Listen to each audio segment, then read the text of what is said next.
Good morning, everyone. Thank you very much for coming out this morning to the. Thank you very much for coming out to the Fashion Law and Business Conference. This is the 4th edition. We're so excited to have everyone here in the building.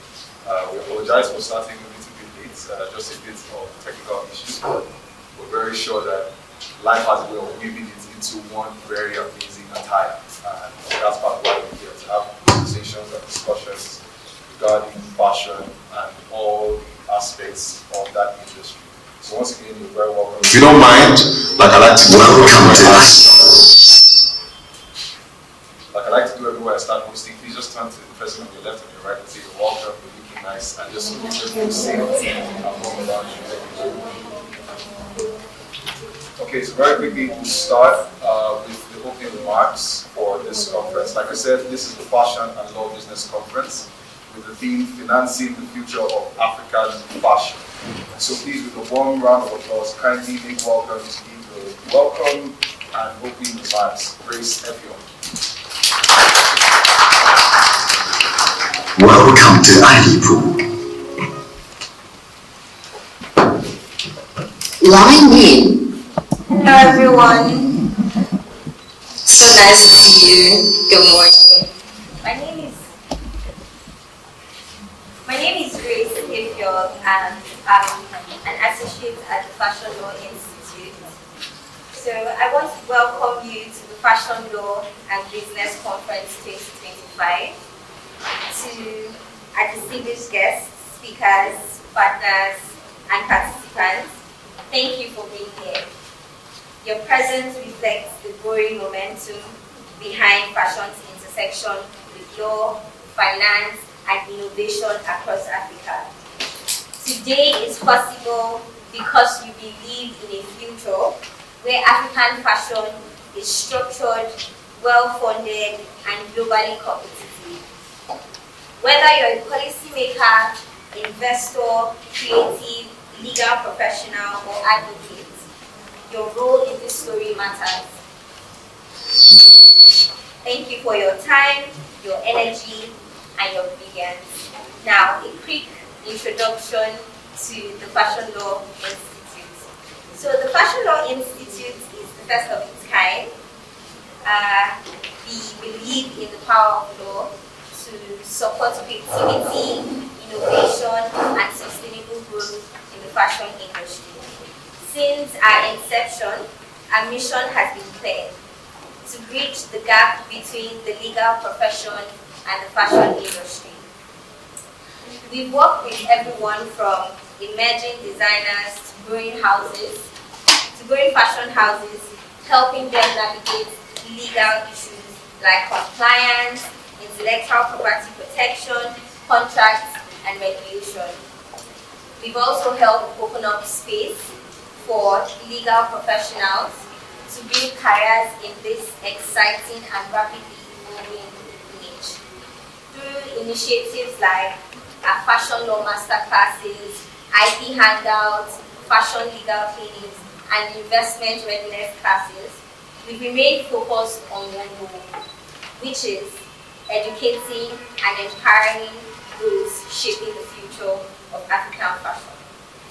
Now, today, we have our Fashion Law and Business Conference where we would have a gathering of professionals in the industry, and our theme for today is financing Africa's future. So, the future of African fashion.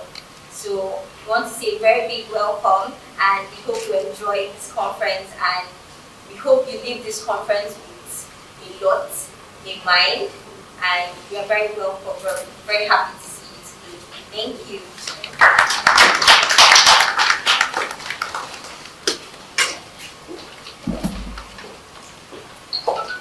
Thank you very much, Grace. We're very grateful for your opening remarks and your introduction.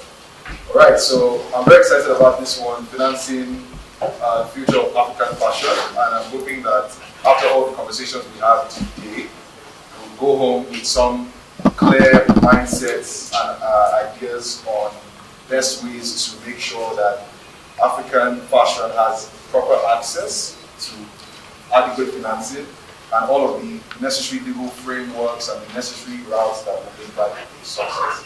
But before we get on to the business of today, I have standing with me a very amazing person. I met her this morning and she's very, very interesting. So do you want to introduce yourself to the house? Good morning, everyone. Good morning, everyone. All right. I am Keynote Address, and I am privileged to be your host for today, together with my amazing friend that I met this morning. And okay, yeah, let me tell you one fun fact, but it's not funny, but it's just somehow. So he introduced himself to me this morning, and his name is very, very interesting, I must say. Probably because I am not same tribe as he is. And guess what? In a few minutes, I forgot his name. And I've been pleading with him to introduce himself again. So now, this is just, what's it called, my passionate plea to everyone of you. So this conference, Fashion Law and Business Conference today, is after the whole fashion law talk and the business, talk about fashion. One of the things I'd like you to take note of is the networking aspect of today's conference. So please don't be like me. Well, I've been painted, so you cannot hold it against me. But please don't be like me. Make sure everyone you're meeting today, you remember their names, and then you are able to connect with them even right after this event. So yeah, I'm giving you. That was very interesting. The way she worked her way out of the mess is very, very fashionistic. So amazing. My name is Blessing Achu Ebere, and I see why that was hard. Toroti. In my defense. And we'll be your host today, and we're hoping for an amazing time. Without wasting any time, we want to go straight to the keynote address, and I'll leave Doris to read out the biography of this special woman, who's an outstanding personality in this particular industry. Our keynote address or speaker is Mrs. Blessing Achu Ebere of BNB.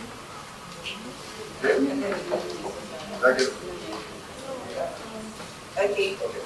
Mrs. Blessing Ebere Achu, I beg your pardon. Some people added some extra names in there. So our keynote speaker is Mrs. Blessing Ebere Achu. Okay, so we'll read out the biography quickly, and then the next voice we'll hear is our keynote speaker.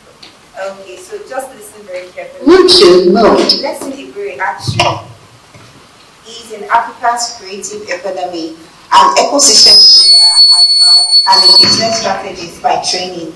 With a passion rooted in the soul of the continent, she Okay, so let's continue with our God-given voices, please. Thank you. With a passion rooted in the soil of our continent, she champions the rise of women and youth-led enterprises across the fashion value chain. From cotton fields to global runways, her life's work is anchored in a singular mission: to birth a generation of globally respected made-in-Africa brands.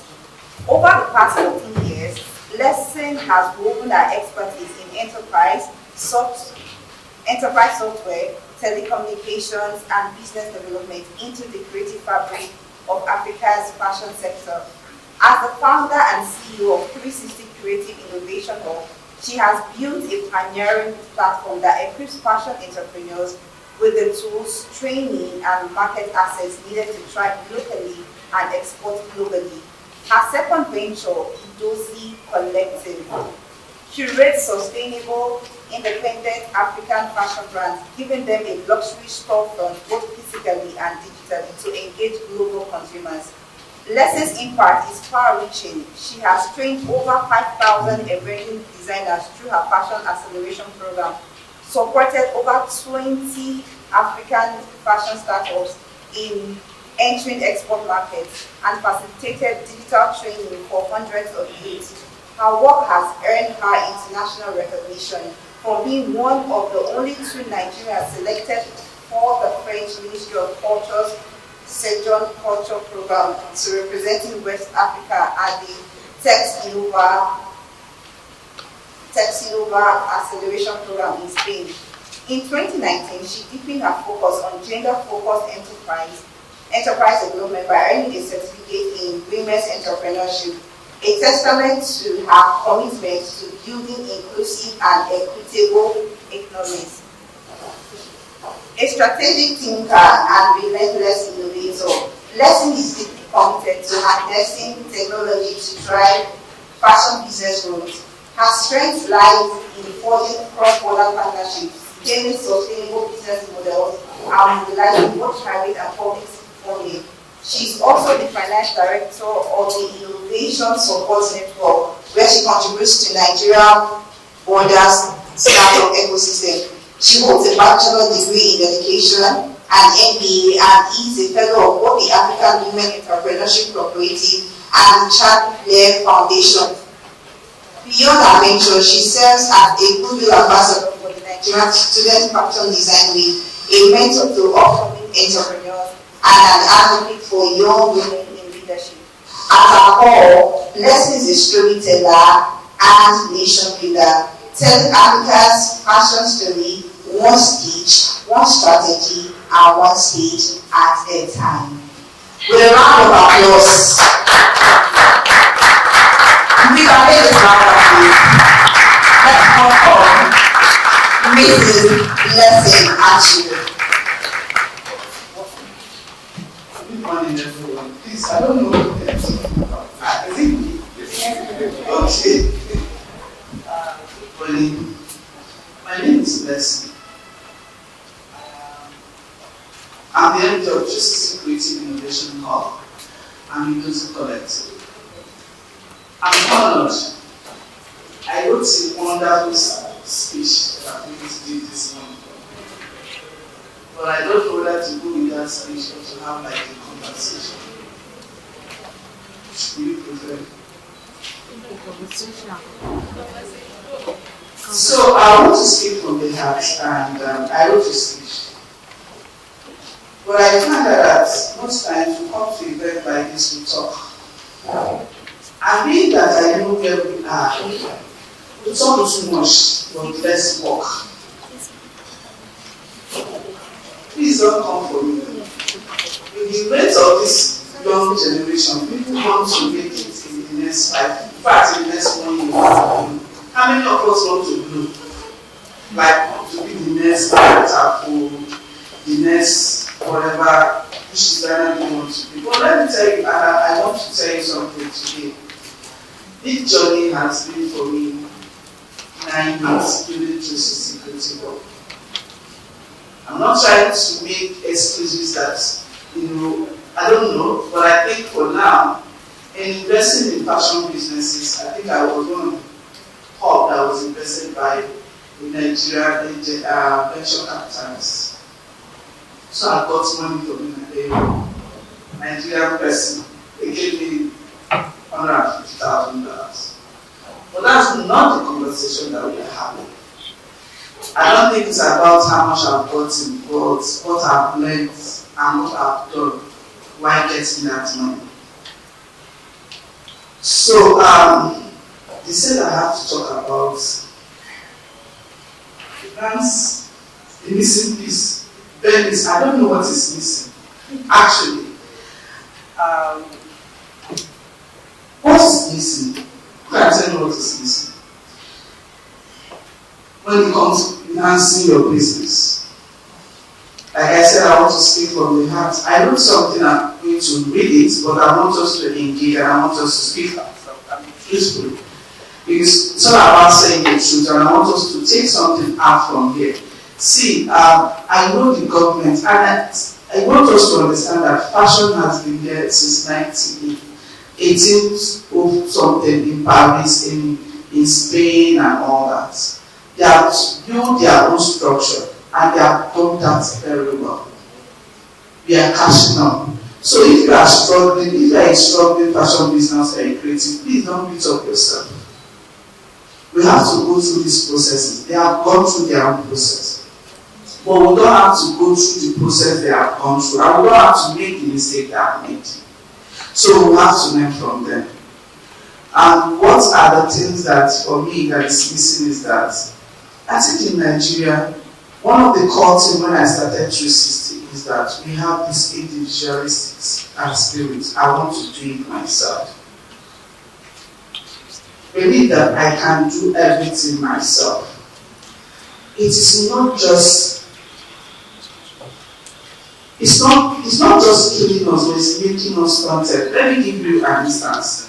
I worked in telecommunication before going into fashion. I was in business development and front account officer with BET Communication. And I will tell you people right now that BET Communication does not have any laid down cable anywhere, but they are in 35 or 36 states of Nigeria.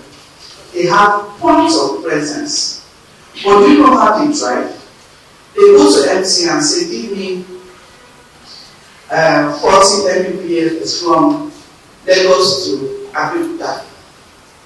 And they go to Airtel and say, oh yeah, back that one for me, link it up. And they have like an aggregator radio where we have like a point of presence. I am telling you this because I know. And we have that point of presence and we serve our customer for that point of presence, having MTN, Glo, and every other network that we have aggregated at that location. We don't have any fiber laid to any of those locations. What are we driving on? We are driving on collaboration between MTN, Airtel, and Glo. And BDT is selling air and they are making money. All the banks that you see today in different countries, the states, they run on BDT network.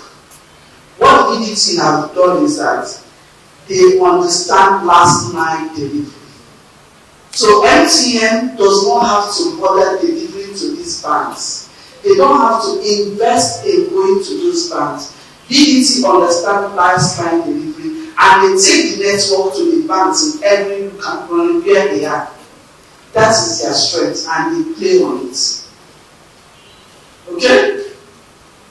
You start telecommunication, but I'm going somewhere. Now, in terms of fashion, let's bring it to what we have. How many of us understand that as a fashion part, you know that you don't need to sew to be a fashion designer? How many of us knows that? In fact, there is difference between a fashion designer, a creative director, and a tailor. And these things are all different aspects in fashion business. Understanding where your strength lies, understanding how to build on your strengths and leveraging on other people's strength to grow your business is what is making so many businesses not thrive in Nigeria. The missing point is what I'm saying. If you know what is your strength, you don't need to. Don't be a creative director and be the business manager of your business. The two does not work. I work with fashion designers and creative people. The only thing I understand today is numbers. I can tell you a fashion business that can scale, closing my eyes. The moment I know, I see your back end. And I'll tell you what to sell, where it will sell. I am not bothered about how to make clothes. I don't even know how to speak. Machine is like I have my hobby just here. I have a thought, I don't know how to machine. And I don't even want to know. Because that is not my strength. So again, collaboration. Like I said, I wrote something. And I'm going to be reading as we say, as we go. Fashion is not a hobby. Fashion is not just style. It is commerce. There's somebody here from commerce, something moving commerce, moving commerce or something. There's one of so it's business. And if, like they read, when I went for Zara's medical in Spain, in fact, the only one in Africa, I am the only one that I only me, I and you, everybody, just me, and I went there. People that own more came with their business manager, business program directors, creative directors, and all that. I said, okay, Next time, as I was going, I went with my program manager. He paid for flights. Again, most of the things that you need to know is this. Most of the opportunities that are out there, if you put your mind and heart to it, you actually get sponsored. They paid for my flights, paid for my programs manager. My programs manager went, came back, and resigned. He had not traveled before. When he traveled, came back and resigned. But other people that came from other countries, like people from Spain, US and all that, they went back with their project managers and they stayed in the company. But here in Nigeria, I went with my programs manager. He came back and resigned the next month. What are you learning from it? The missing points. So when they say finance, we need to know that we have to put some systems in place. You want to make money, you want to earn money. You want people to give you money. How many of us have Lagos State transfer? Yeah. Good. How many of us have our team number? How many of us have a business account? Fantastic. I love what I'm saying. How many of us have a business name and a corporate, maybe corporate incorporated business?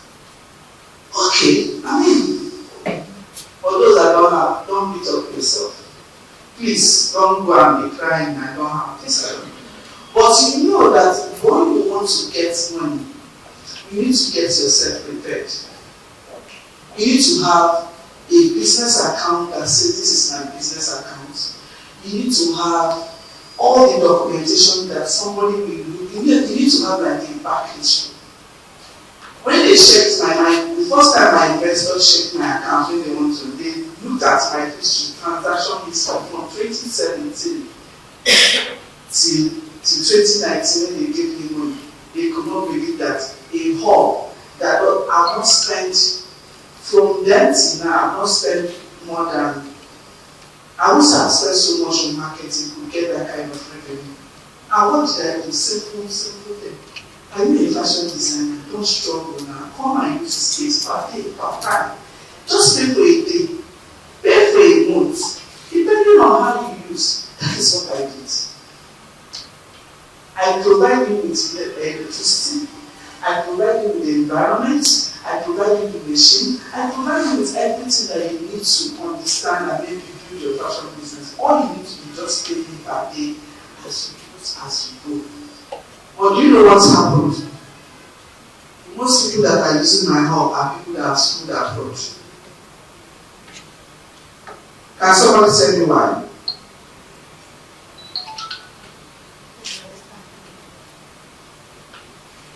Because they have the understanding of Yes.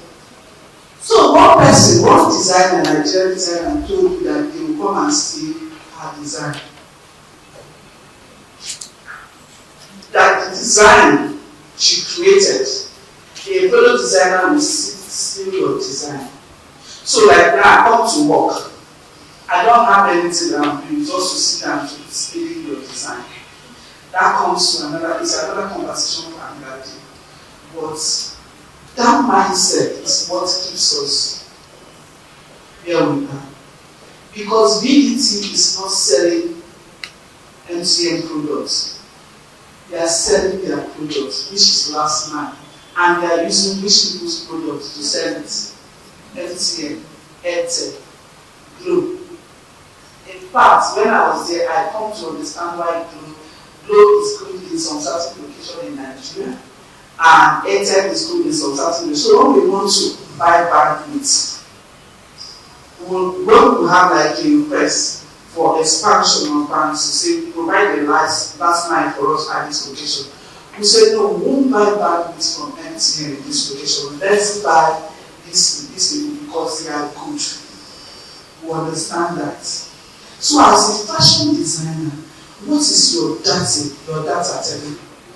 What do you know that you have that you can sell to earn money to your business? And how prepared are you to put structure in your business and not just vibe and inshallah. So I am happy that we have young people here, and one of the things I was tell, financing is the future of African fashion. That we all agree. But we need to understand that we owe ourselves responsibility to make things and put things in order. Nobody will give you money if you don't invest in yourself. In fact, if you don't put money in your business, nobody will give you money. I have a friend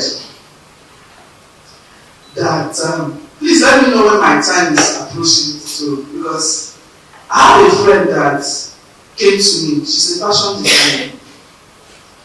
She came to me and said, Madam Blessing, I want to take a loan from the bank. I said, how much? She said, 6 million. I said, fine. What do you want to do with the 6 million? He said, oh, I have an order from this Macy's. I have this, I have that. I said, fantastic. Let's not take 6 million. Let's take 10 million. You know why I told her to take 10 million? I looked at her book. She's being conservative, especially women. We don't like taking risks. She's being conservative that, oh, if she takes money. I looked at her book. In a month, the lady is doing $4,000 in sales. If I call the bank, she's doing $4,000 every month. That is month they don't buy anything. It's $4,000. The month they buy something, she's doing $10,000. And she just have to collect 6 million. I have this order, I have to make basis, I have to deliver in 2 weeks. I told her, so Messi gave you 400 pieces to deliver, yes? Why don't you reach out to Wolf and Baja and tell them that we have this and this and that? Take these things, make so that they can go to these locations. As you are sleeping, people are selling for you. You are not doing anything. How do you know that some people that are making $10,000 from a monthly business in fashion in Nigeria? I hope we are aware of that. I have a designer, he's working from the hub. He don't get one machine, but he's producing 50 items every week and he's selling it. So, to tell you that there is money in fashion, whether there's money, yes. Whether there's money in fashion in Nigeria, yes. Whether there's money in fashion outside from Nigerian brand, yes. But how are you prepared? Can you have a document that I can look at and say, okay, this is your history? I will do a 3 years data analysis on your bank account. I will understand what of the things that you said, you sold, what are the items, and that then you can based on the higher percentage of this is what you should consider. Can I get that financing? That is the missing piece. We have our infrastructure challenge, everybody knows that. But I thank God that there's so many collaborations coming up. We have the Ministry of Culture is trying to do a lot of things now in the fashion and creative space. You know, before you can ask somebody to give you money, you need to understand that you need to write letters, you need to do a lot of things. So if you want to get, it's even easier to get a loan to get a grant. Who knows that? Are you aware? It's easier to get a loan. I got a grant, so I was, my new up here was funded by the United States African Development Fund and LSCC. We started this grant in 2022. Let us see. In fact, I wrote the first concept note in 2021. I got the money July 16, 2024. So, do the maths. But you know what? The bank can give you money in 3 weeks. LSCCF can give you loan in 3 weeks. Are we aware? You will collect, in fact, if I carry you go meet them, you collect it in 2 weeks if your paper is okay. People will say they want grant, free money. But if you don't bet on yourself, if you don't even have the structure to, you can't get grants. Grant is free, but what they will ask you,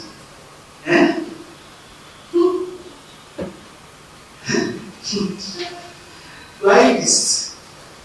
kind of documents I submitted. I have my environmental sustainability policy, I have my gender sustainability policy, I have my ethics policy, I have my finance policy, borrowing, you see, the way they will ask you for things, and you need to certify it or to authorize its lawyers, you need to be able to show that you've been doing it. My gosh. So, unless you are just looking for sponsor like 250,000 naira grant, 500,000 naira, or if you say you want to do 5,000, 10,000, you know, like that. And again, if you are doing $5,000 grant, the same headache that they give you is the same thing that $100,000 grants will give. I hope we are aware. So you should go back to why. Know what you are going in for. I mean, me, I decided to go, my own battle is the bigger battle. I will not see, unless maybe me and Ben is going to do training like this. I say, okay, let's do a $10,000 grant to write for the training. And I will not do the work, I will just give you the idea. And say, write it like this, because I can't be writing $10,000 grants. I will give it to my designer to write.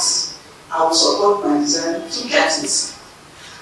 That does not mean that I don't need money. See, I don't have money. But you know what? I have decided to say, okay, this is where my strength. Let me fight bigger battle and win. If I win one, I know I don't win one. That I'm fighting, I'm here, I'm there. Everywhere you are seeing me, I am working and I'm not getting results. Focus on your focus. Do one and do the right thing well. One of the things I'll take away from you can take away from this. African fashion designers and Nigerians, the world is looking to us. Finance shouldn't be what is stopping you. The missing pieces. What do you have in your kitchen? What are the documents that you have? How prepared are you? I'm going to list out some of the documents that people need to get, at least to start with. I thank God that the person organizing this is helping me get some of my documents. And I got even my own is because I said, help me do this thing, she will do it. So if you are here, you are struggling with some of these documents, please go and get it. So Nigerian Export Promotion Council gives some incentive for people that sell abroad. So you need to go to Export Promotion Council and register if you've done business outside Nigeria. They get grants and they give you for the improvement of what you've done, but you need to show working. Hope we are aware.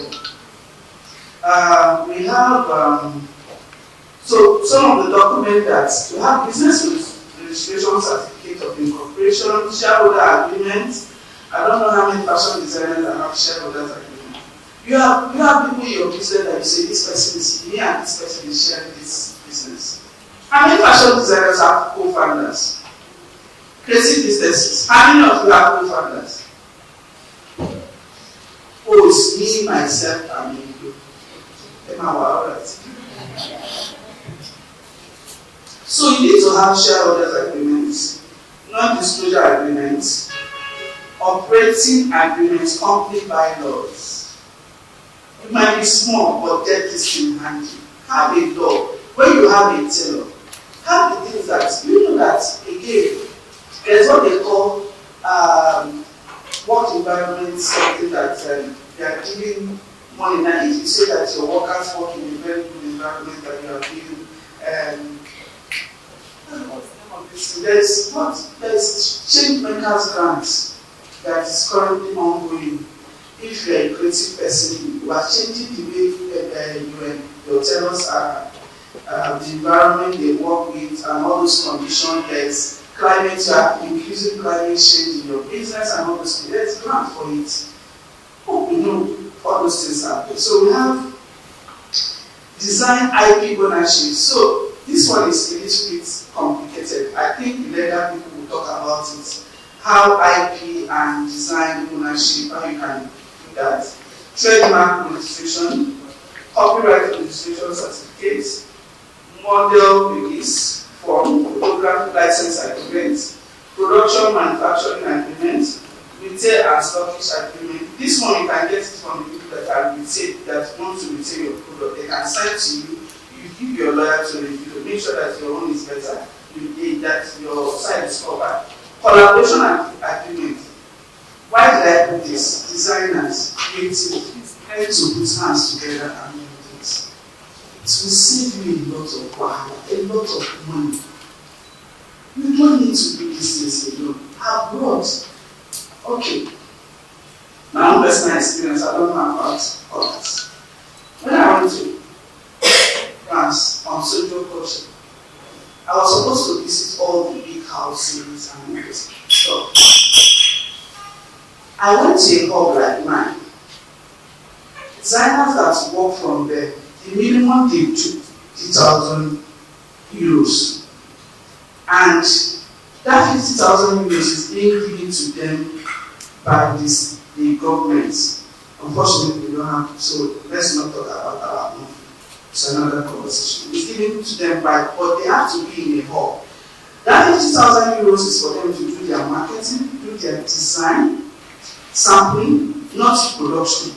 Get their tech pack done, get their first marketing done, now get buyers to indicate interest, go for trade shows and all that. Then when they get big orders, they take their tech pack and their sample and give it to both the condition that they have to manufacture in Europe. So they now go to either, because Paris is expensive, they go to Portugal, they go to, Italy is expensive for them, they go to Portugal, they go to Greece, and they manufacture and they come to sell in France and everything. That is the model they run there.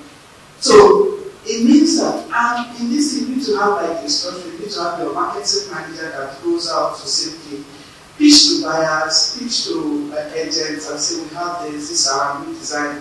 You work with photographers that will shoot your videos. You work with a tailor that will join what they will interpret your designs and all that. Creative people, they are there just creating and making sure that, and they work with data analysts to understand from what are people buying, what are they wearing, which color is it that people want to wear, which clothes like they are competitive or they say they are competitive throughout this design. I mean, the demographic of people that click like, the demographic of people that commented. And so when they go to their competitors, Instagram or that, they are looking at, okay, where is the traffic coming from? And they are taking all those information to build their own database. And that will form what the creative director will sit down. So they get all this information, colors that people like more, comments and all those things. They will not give it to a creative director and say, design something that works so that we can still get this. This is their highest comment and all those things. But how many of us know that we can use online conversation to build our creative, our design? You can design based on what you want, not just based on this. Are we aware? So, who's a designer? Who's a fashion designer? How many of us are fashion designers? So how do you create? What inspires you to create your environment? By Banisha. Okay. So business and commercial agreement, we have service level, independent contractor agreement, employment agreement, distribution agreement, licensing agreement. For international businesses, if you are going outside, you need to have international shipping and customs agreement. Exhibition or trade show agreement, this one, all the trade show people will give to you. Terms of privacy for your e-commerce and website agreement, data processing agreements. These are some of the legal things we need to have in our as a fashion business. And in terms of preparing for funds, basically you need to know your credit scoring. You need to look at for export incentive. You need to know what sells best in your business. You need to know what your competitors are doing. You need to keep your books, and you need to keep your mind and heart at, make it be available, understand what is going on in your industry. Can I now read the speech that I prepared? I can now read it. Okay. It's still attempting. Good morning, everyone. It's an honor to stand here today at the Fashion Law and Business Conference 2025 among some of the boldest thinkers and doers shaping the future of African fashion. I want to thank the Fashion Law Institute Africa for the invitation and for creating this essential space where law, business, technology, and creativity meet, not in theory, but in the service of something tangible, sustainable, financeable African innovation. Let me start by being honest with you. Fashion is not a hobby. Fashion is not just style. It is commerce, it is policy, it is infrastructure, it is trade. And in the right hand, it is power. If we are going to talk about financing the future of African fashion, we must first agree that we spend too long trying to build skyscrapers without laying proper foundation. The creative brilliance is here. The culture is here. What is missing? Capital, system, protection, skill. Let's look around the world. In France, fashion contributes over 150 billion euros in the economy each year. Why? Because they build financial instruments around it. The government-backed creative schools supported luxury companies and aligned law with commerce. The bank in Paris understands what a fashion house is, and they know it's not a joke. In fact, when I restart my business in Spain, they gave me money up front to set up, so they understand what fashion is, and they give me money that will help you set up. In South Korea, the government launched a gay fashion project, not only to export clothes, but to export identity. They created financing pool for SMEs, offered export grants, and partnered with logistic firms to ease global access. Today, South Korea is one of the world fashion capital. In Rwanda, right here in Africa, you will find government-backed textile park, access to land and startup incentive for designers. They may be small, but they are deliberate. They are treating fashion like a national export strategy. So I ask, what is stopping us in Nigeria?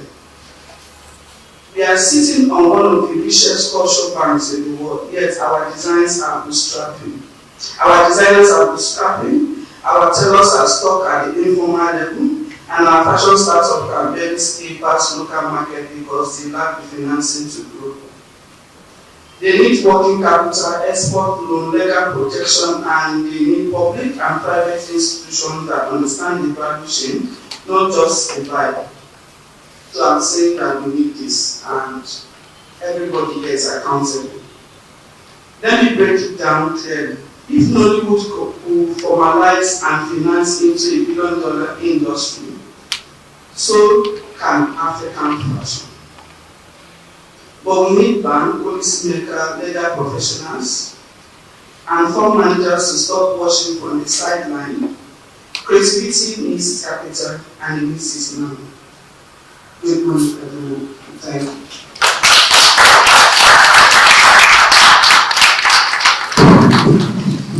Thank you very much, man. A round of applause again for this blessing. Thank you so much.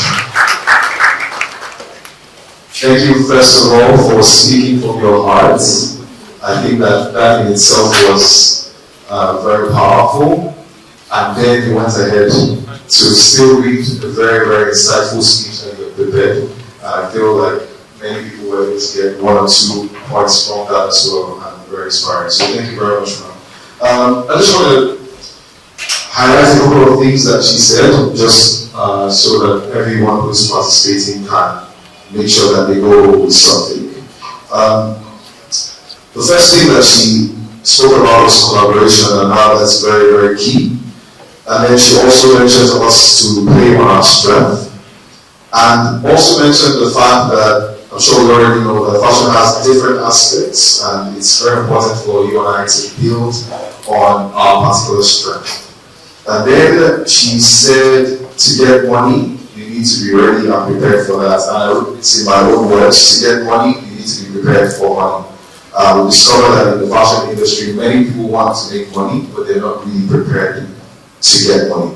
And then she mentioned a couple of things that we need to get sorted out, to have a business accounts, to build up our history, so that when we're asking for grants and funds, we have access to that. And then she spoke to us about the Nigerian Export Promotion Commission, and a couple of things that we should have: shareholders agreements, co-founders.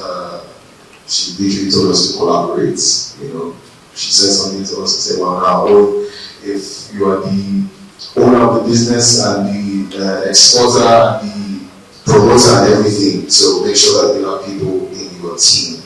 And then a major thing that stood out for me before I hand over to Doris is the fact that she said, basically in a question, what do you want out of this? So it's the reason why you and I are here even this morning.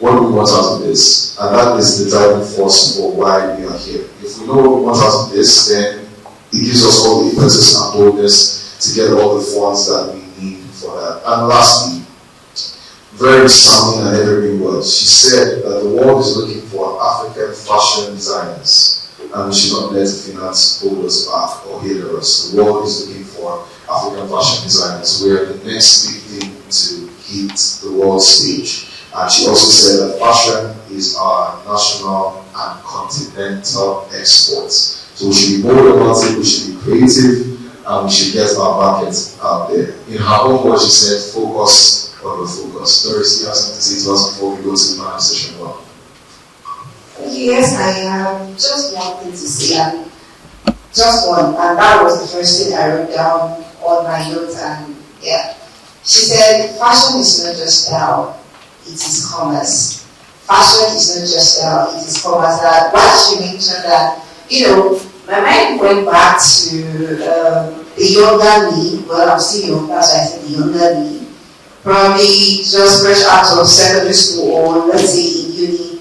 When you mention fashion, as at that time, the only thing that comes to my mind, well, maybe you have that picture, but the only thing that comes to my mind is style, how you put colors, fabrics, this together. Am I the only one with that passion? Tell me now. So we might have colleagues here that the younger you would just think of just styles, just colors, fabrics, how you put them together and all of that. True of us. So now she said that fashion is not just style, it is commerce. And I like when she mentioned that yes, she has a fashion home, but she doesn't know how to pedal and she's not even interested. So for those of you that can do way more than, you know, just pedaling machines, or you are not interested, because I used to tell my friends that making dresses are difficult. True of us. Okay, I can make a dress, but sometimes that shape is difficult. But it's just the joy of seeing something you're putting together, just the joy of seeing it looking so beautiful on you. That's what keeps you inspired. So now we'll move on to our panel session. I'd like to do something. I'd like to make sure that we are all together in this, right? So I want to ask just 2 persons in this room, what do you take out from what Mrs. Blessing said in just for almost 30 minutes, if not more? But what is one thing that you say you got out from all that she has to say, from her personal experience so far in the fashion industry and all of that? So I'd like to take just one person from both, and one person from this room and another person from this room. So who's going to help us? Those people are so ready. Okay, so you're going to start by introducing yourself, you know, just tell us your name and then you let us know what you got out and what she has to say. Someone else. Good morning, everyone. I'm Amina Salaudin. My takeaway from our keynote address, one is build on our strength. So if you know you are not good at a particular part of fashion, you should stay on a path. You should have a niche for yourself where you are good at. And the second one is collaboration. And we should learn to delegate works to different people. that we shouldn't do everything by ourselves. Thank you so much. A round of applause for Anna.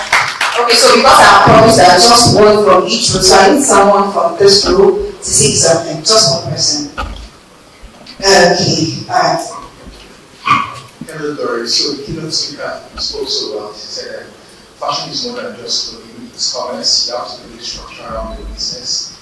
There are different indices you have to set in place. Example, when you talk about brands and sustainable development, gender equality, they're all parts of fashion. So bootstrap with that and then proceed to get the brand on loan. And it's very vital to have all of this in. Thank you so much. I'm sorry, did you mention his name? Oh, I'm sorry.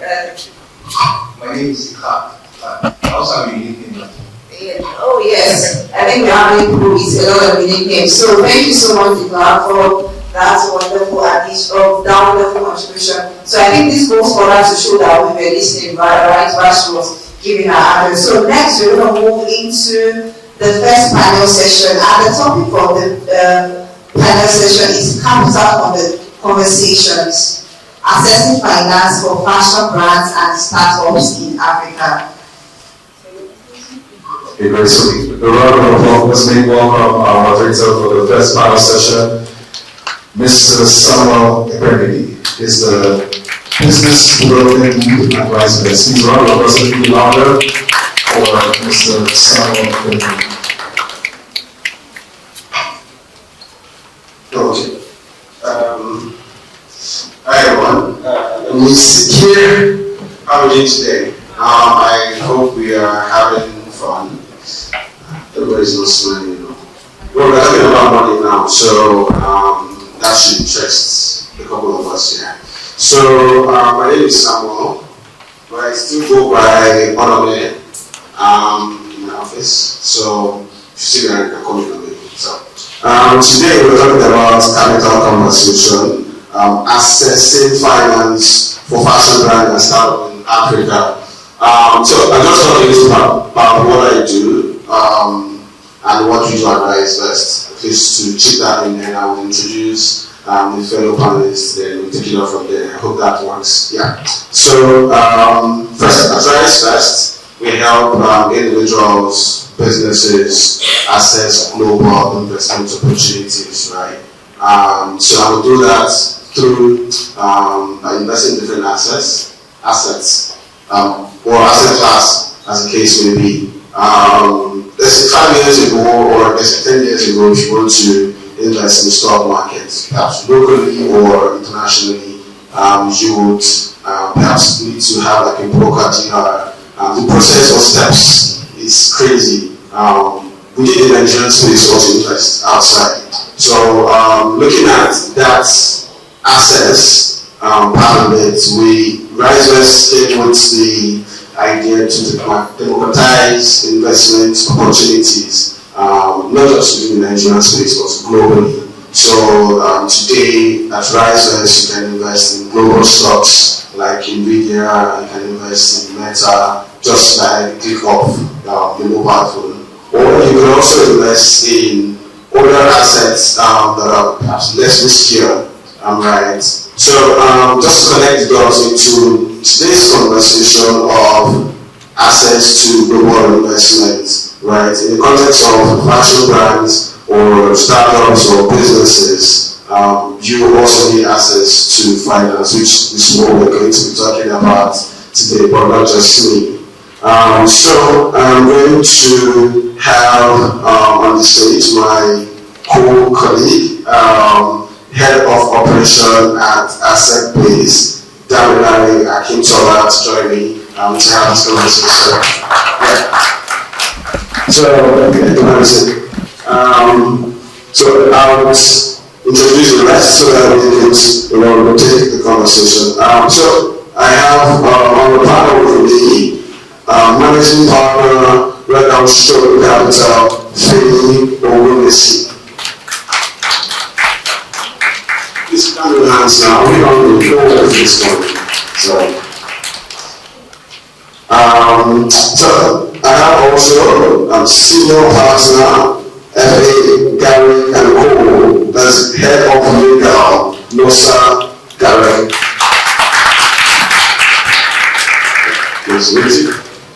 Our final panelist is currently not available, but when she comes in, we'll just, fantastic. Our panelist, Ms. Rhoda Agokyo, we have an organization, Executive Director of Law Africa. Very interesting panel across investments. So before I'll start with my question, perhaps use the mic to tell us a bit about yourself and about what your investment companies are about and what they do. So that we know who is on the panel, and if you have questions, you can ask. Yeah, I'll start here. Good morning, everyone. Good afternoon. Please permit my voice. My sound may be very rough. My name is Rhoda Agonigo. I lead a creative institution called Lab Africa. And what we do is we support creative entrepreneurs and professionals, education, network, access to global trade and markets. We really work with a lot of creative businesses and creative professionals, ensuring that they're building sustainable and profitable businesses. Thank you.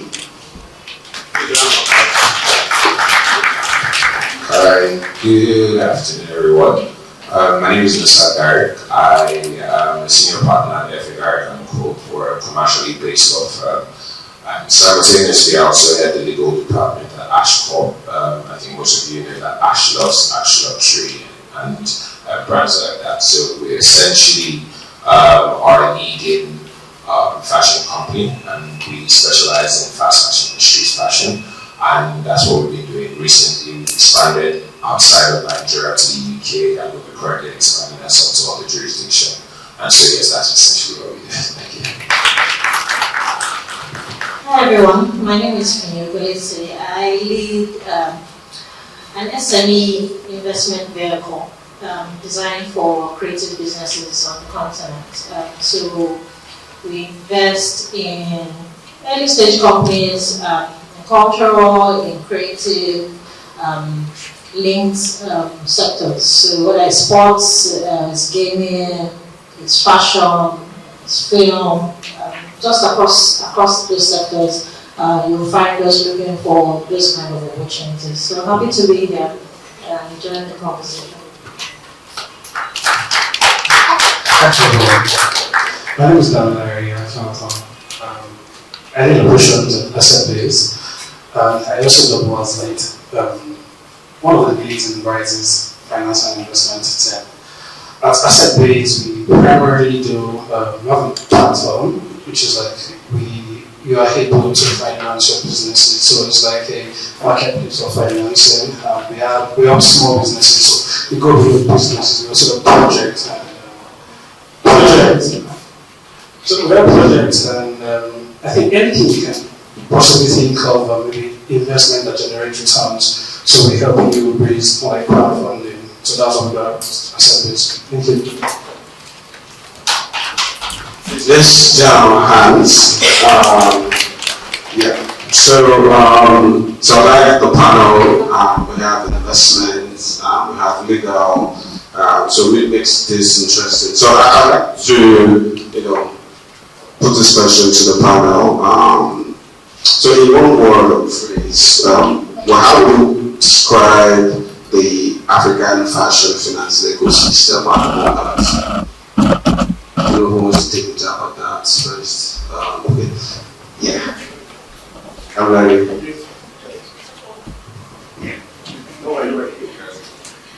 Okay, I'm happy to go first. I would say from an investor's perspective is a situation of perceived risk, right? How can you as a fashion designer or fashion business say you are de-risked to the level where investors understand how you do business, understand how they make money. The challenges today we are aware of is supply chain challenges, after this is a fragmented space, and then you find very, very strong international competitors, Shein, Temu. How do we, as fashion businesses, navigate all of that? do you want to stay on the high end, premium luxury, or are you doing fast fashion as it were? So I think for investors to continue to come to you, there's also the talks around waste. How sustainably are you sourcing and using all of the materials that you use for fashion and for your business? So it's all of those things that investors consider, and sometimes makes it difficult to invest. But again, investments are still happening, maybe at the large scale. So typically once you're trying to figure out the sector, you will find people like the government go in, DFIs go in. You would have seen announcements like IFC giving a fashion manufacturing company in Togo $15 million to scale their manufacturing for fashion. You will find private individuals as well supporting, small funds as well, giving 50K, 150K to support the ecosystem. So investments are happening, but you need to look good enough. You need to look like people can get their money back once they've put in money. And you need to ensure that it's sustainable. It's not just a one-off, and it won't die when you leave. Yeah, but investments are happening. So I'd say, thank you for that. So I would say the finance, African fashion finance is still like it's 40 years. In Africa or Nigeria precisely. Looking at it, so I've had to work with a number of finance firms, I've had to work with Tumble, I've had to work with Check as well. So when you look at this, these are actually big businesses, of course, but when you look at this, when you take a zoom out, when you zoom out and look at the finance, before fashion, finance, when you look at the fashion space in Nigeria, it is still in the formative years. So many things are still lacking, so many structures are still lacking. So from an investor perspective, it is a little bit difficult, to say you want to come in finance to any particular businesses. So, of course, at some point, this is what we kind of do. So, it's difficult for someone to walk up to me and to say, okay, you want to raise this particular capital from the market to fund your operations. But there's some questions I'll ask you that most people are not able to answer. So, it's still at this point, people don't have like a database, which is Blessing has said. So, from an investor's perspective, I would say it's 40 years, so it's a little bit difficult to say, okay, you want to come with this particular capital into this particular business. It's not my money, it's private investors or funds that came into the business. So that's what I would say. I'd like to see it from the legal side of things. Okay, so I think everything you've said is actually correct from the legal side of things. So in terms of, since we're talking about finance and capital, so the lawyers will work in hand with like finance experts and things. Everything you've said is correct, but one word I would use is misunderstood.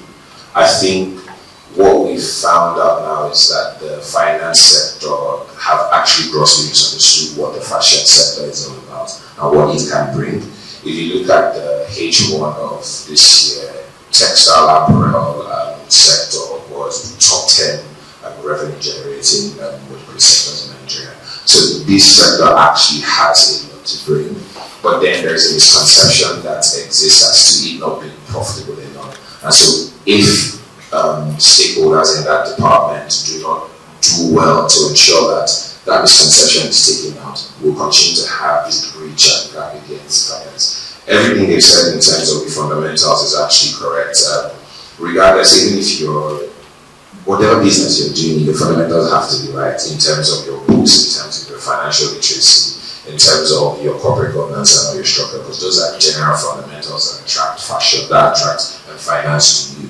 But then again, you can't talk about the fundamentals without also talking about the creative side of things and the creativity, which they call the fashion sector. So I'd say misunderstood and misconstrued, and it's up to the stakeholders in this sector to change that. Amazing. So I come from an insider perspective, and just like one of everything you said, but I think that financing the fashion industry right now looks very promising. Because what is the essence of investment? You invest into something to make more money, right? And right now, from what like global markets are looking like, there is a great global demand for African fashion. About this year, we spent a lot of like our time doing a lot of global trade. I mean, and from our events and things that we've had like in New York, in different parts of the world, one thing that I can definitely say is that there is a market. And if you're investing, I think finances need to rethink the ideas, what he said, that you have about the creative industry. And I think where the gap also exists is that with like financing, the models that work in other industries might not work in the creative industry because the creative industry is very unique. But is it investable in? Definitely. I think right now it's very promising. And I think that a lot of like financing firms should start to look into the creative industry, but they can start to look into what models can work. Because the market is there and a lot of brands are looking for investment, all of these things that make breaking into this market a lot more better. So I'll take promising. So I have like a follow-up question for you then. I have a question for Nusa. So you mentioned something at the end of your statement about the model that works, right? So you work closely with startups, and you mentioned that right now it looks really promising. So what model works right now, looking at like the startups you work with? Thank you. So in the creative industry, there are a lot of gaps, like everybody has spoken about. I mean, when you think about infrastructure, there's just so many different gaps because there are a lot of factors that make a fashion business work, from production to supply chain. When you see the brands, they're talking about how hard it is to source fabric. I get this fabric, getting the same of it to do like 100 or 1,000 pieces becomes a challenge. So there are a lot of like infrastructure gaps, right? And that's why it feels like sometimes when like you invest in businesses, it sort of goes down the drain because creative entrepreneurs are not just creating, they're also trying to solve problems while they create. So it's like this money is going into solving infrastructure, like I'm spending all this money to buy land, to buy this. So I think one model that would work, and I feel like I said this to every financer I've spoken to, even Fee, when we had a call a couple of weeks ago, is looking at the model that the global West has adopted for the creative industry when you think about LVMH, which is the power of the collective.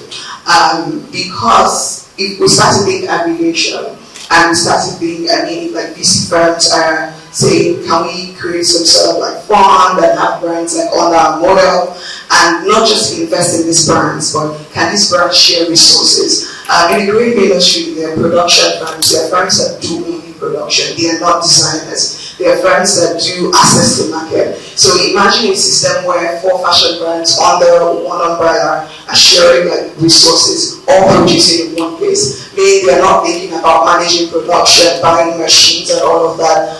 They are working with like firms that are doing like their trade and their global trade. It reduces the amount of things that they need to spend resources on, and it makes it easier for the businesses to focus on selling and scaling. Because that's really the challenge. A lot of creative entrepreneurs are trying to sell, scale, create, but still manage infrastructure, and that's quite impossible. Even in the global West, it's not that like that. So the big conglomerate that we know, LVMH, is a conglomerate with so many other brands that share resources, share connections, and share assets. So I think that's the model we need to start to think about when we think about investing in the creative industry, the power of the collective. Yeah, thank you very much. That's amazing. So connect to yourself, to legally speaking, right, to infrastructure, right. I'll put that in the legal side. How is that looking like for entrepreneurs? What are the legal structure they have to do? For example, different sectors, production, access to market, designers.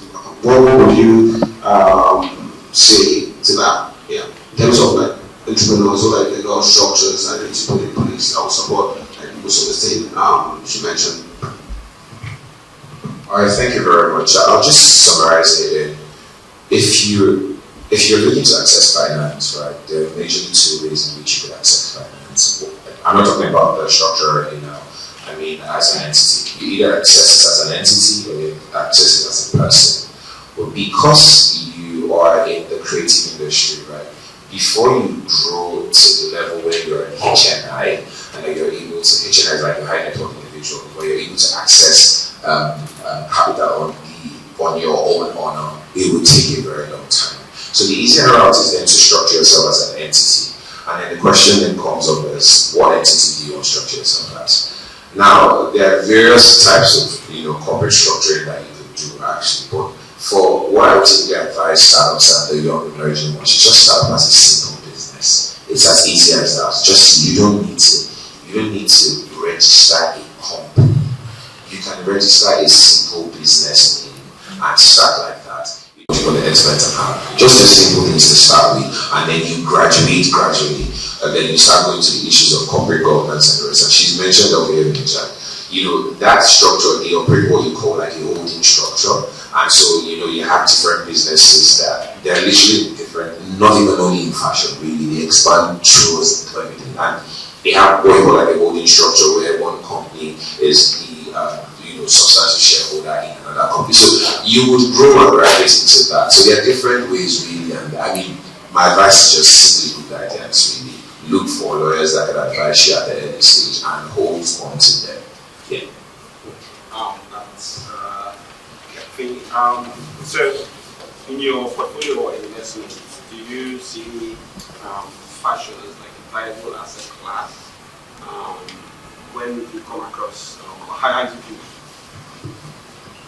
So today in the creative space for an investor, there are three big sectors. So we call them the big three. The way you say big four in terms of countries. So it's film, it's music, it's fashion. So yes, we say fashion because again, I guess why those three are even big is because somehow the path to monetization is really clear compared to the others. Of course, they're emerging and we're figuring it out. But yes, fashion is in there, and it's in there because again, the size of the market is there as well. So if you look at the different numbers, UNESCO saying the market needs $20 to $30 billion every year going forward to be able to grow. That shows you that there's something there. So I would say for fashion, yes. It just depends on what part of the value chain you are playing in, right? When you are in certain aspects of the value chain, then it decides how fast you can scale and how fast you can attract, or how easy. Or is it easier you can attract maybe VC or PE kind of funding? Because again, the goal is for you to be able to deliver multiples that can be quite aggressive.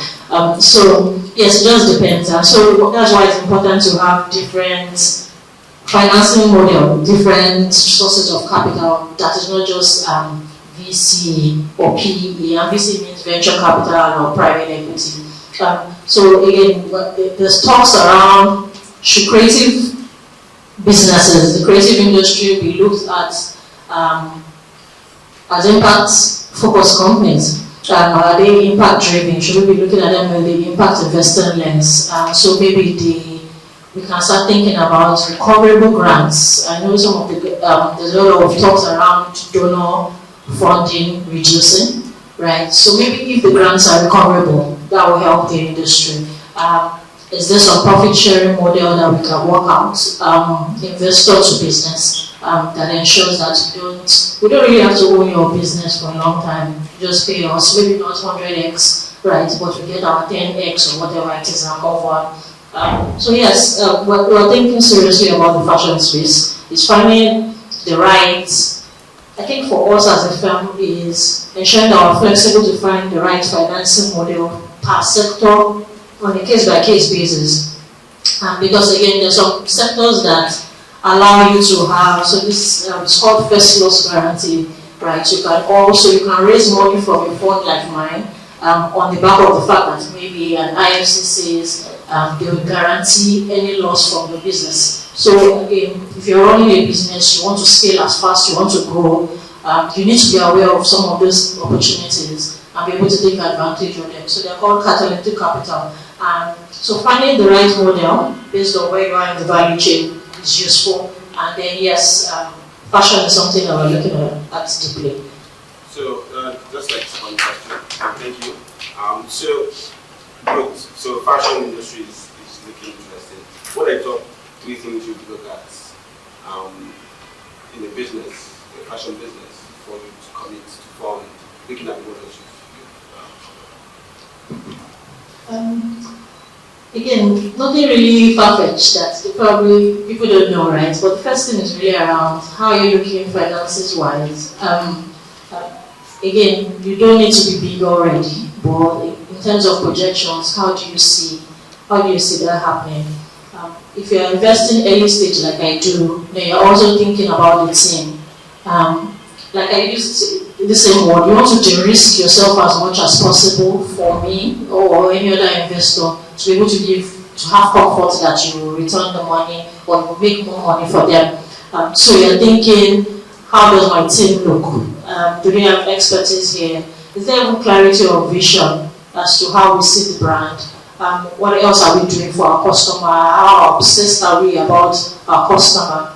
Let's say mention something about data. How are you tracking it or it's just vibes? Right? We need to see the quantitative part and the qualitative part. And I think for fashion, given how quickly you can be copied, right? Or you can be inspired, your brand can inspire somebody else, right? You want to be able to create a community, an experience, something that draws people back to you, to your collection, or whatever it is. You want to be able to quickly tell people this is who you are and you are different. Whether you are priced low, mid, high, you need to be able to show to us that you are creating, you're building a community that will scale, you're building a business that has the head screwed right. So again, the finances part needs to be checked, and the qualitative part to go, because again, it's beyond, we have all gone beyond, we are close, we have a roof on our heads. The next thing is aesthetics. How do we relate to this brand? Or how does it make me feel? So those soft things really matter in fashion, and it's been good to see for an investor. Thank you very much. Please, round of applause. I hope we are having I would like for us to also interact with our questions. We can be noting them down so that we can ask our panelists. So, from where you sit as a base, so let's as a base, you guys have been let's start off with instruments. Where you sit, do you think well, how are you guys looking at fashion as in terms of investments to that angle? Okay, thank you. So in terms of investment in fashion, I think one thing I would like to reiterate is so fashion is just beyond what we wear. The fashion value chain starts from farming, starts from cotton farming actually. So when you think about the fashion and textile industry and globally, it starts from cotton farming to ginning and spinning to fabric making, from fabric making to these clothes we wear, and then we have these tailors, fashion designers, and so on. We have the fashion brands. So we look at the whole value chain when we're making investments. So OnCheck is a retail company that has backward integrated. So the backward integrated into ginning and spinning. So if our aspect backward integration is into cotton farming. So in terms of investments into fashion companies, we look at where you are in the value chain, look at the kind of value they are set to capture in the value chain. Okay, so cotton farming, what is the cotton farm? What is the market size of the cotton farm? What is your current market share? Are you doing small scale or large scale? What are the resources you have at your exposure? So there are several things you consider when we are looking to actually make investments. And so, of course, as I mentioned earlier, I've worked with OnCheck. So OnCheck is a very good example for me to cite. When OnCheck was still just doing the retail part of things, so just they buy the fabric and then they sell, they sew and then they sell. It was a problem because they were having these supply chain problems, and of course they are not able to source materials, so they typically buy from some manufacturers like Sunflag, and then those problems exist. So one of the things we advised them before we could invest in them was to actually put this thing in place. If you are able to solve some of the supply chain problems, and then you are able to capture more markets in terms of exporting and then selling within the local economy. So we do like an holistic approach to what your current business model is. Is it scalable? Is this something you can scale? Can you go beyond Nigeria? Is this something you can take outside the shores of Nigeria? So we look at a whole lot of factors when we're looking at making investments from asset base. Thank you very much. I'll pass to Musa again. the money guy has spoken. So let's talk about like you mentioned Uncheck. There are a couple of brands as well here. I know I've been getting more around legal structure, but how is IP looking like right now in terms of like legal structure for creative industry? And now let's not add to it that we have here that can also be interesting things like in terms of how is that looking like for small businesses that are starting up? How should you think around IP or creative guys in fashion? Okay. I'd say if you're in the fashion space, intellectual property should be your best friend. But there's this misconception that exists in the fashion space that relates to IP, because I think a lot of people focus more on trademark, focus more on design, and then forget copyright. And then, I think when the keynote speaker was speaking, she mentioned something around the different types of people that operate in the fashion space. So even if you don't necessarily need to be a tailor or a designer or to be brand owner to actually function in the fashion space. So you could actually be an illustrator. And if you're doing illustration and everything, what you're looking at is, you're not looking necessarily more on trademark. One of the major things you need to do is your copyright and understanding how you can actually protect that, right? So I think what I would advise, or what I would say young persons that are going into this space should look at is understanding what value, right, what IP applies to the value that they're creating, and look for best way to properly protect and exploit that IP. Because essentially, when you're in the creative space, creativity is usually comes innately, right? And that's what intellectual property is about, something that's coming from the internet. So first of all, understand that, and then walk around protection before you start engaging persons or going on your social media to start promoting things. Spend that time and effort to register your trademark if you're interested in that part. And then if you're looking to do your productions and things, ensure that your designs are actually.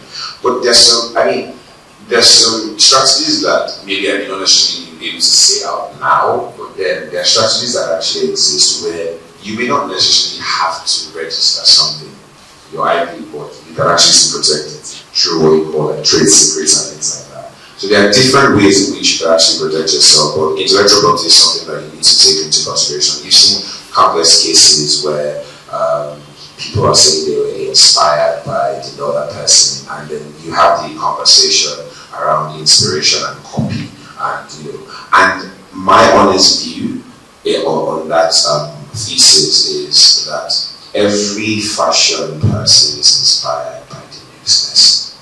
There's really genuinely nothing that is brand new. So when you start making noise and saying, oh yes, it's from intellectual property, the framework and the framework around intellectual property will protect you to the extent allowed under the act. But in the end, you were inspired by something.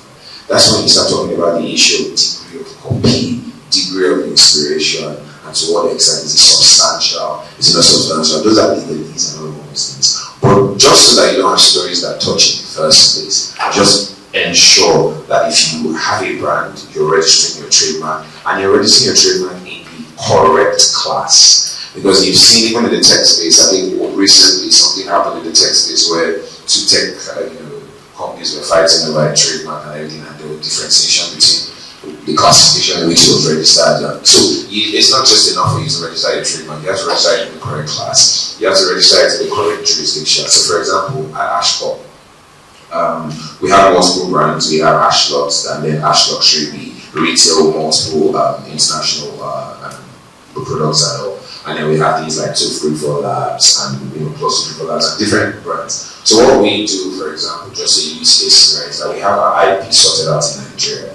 And then if we're moving to the UK, one of the first things we did was to ensure that we had an IP exploitation and protection strategy. So before you made any announcements, oh, we're here, we were protected there. You understand? So, and then it's not just enough for you to then protect yourself in where you're going to sell, where you produce as well. You also need to do that. You find situations where, because of the value chain that he has mentioned, where you they source fabric in this place. So you source fabric in a particular jurisdiction, you're producing in another jurisdiction, and you're selling in another jurisdiction. Your IP exploitation and protection strategy has to cover those three jurisdictions if you're serious. Now, you may not do that now at your early stage because it's expensive, but it's something that if you're seeking to, say for example, an investor, and you have that in your document, and I may counsel on that investor's side, I'd say this person knows what he or she is doing. Yes, you don't have the money to do that, but I'm asking you to give me money because I want to also do this. When I see that in part of your memorandum to my client, for example, I'll say, okay, this person knows what he's doing. So yeah, IP is very important, and the strategy varies depending on the level and the size, but it's very important. Yeah, you guys should down your hands. So I would like to pass it to the audience. We have been talking for a bit now. I don't know if anyone has questions. I'll reach you, don't worry. Questions in regards to what has been said today. We have investors here, we have legal, and I know there are business people or aspiring business people on fashion here. So unless someone's asking any questions. Oh, okay.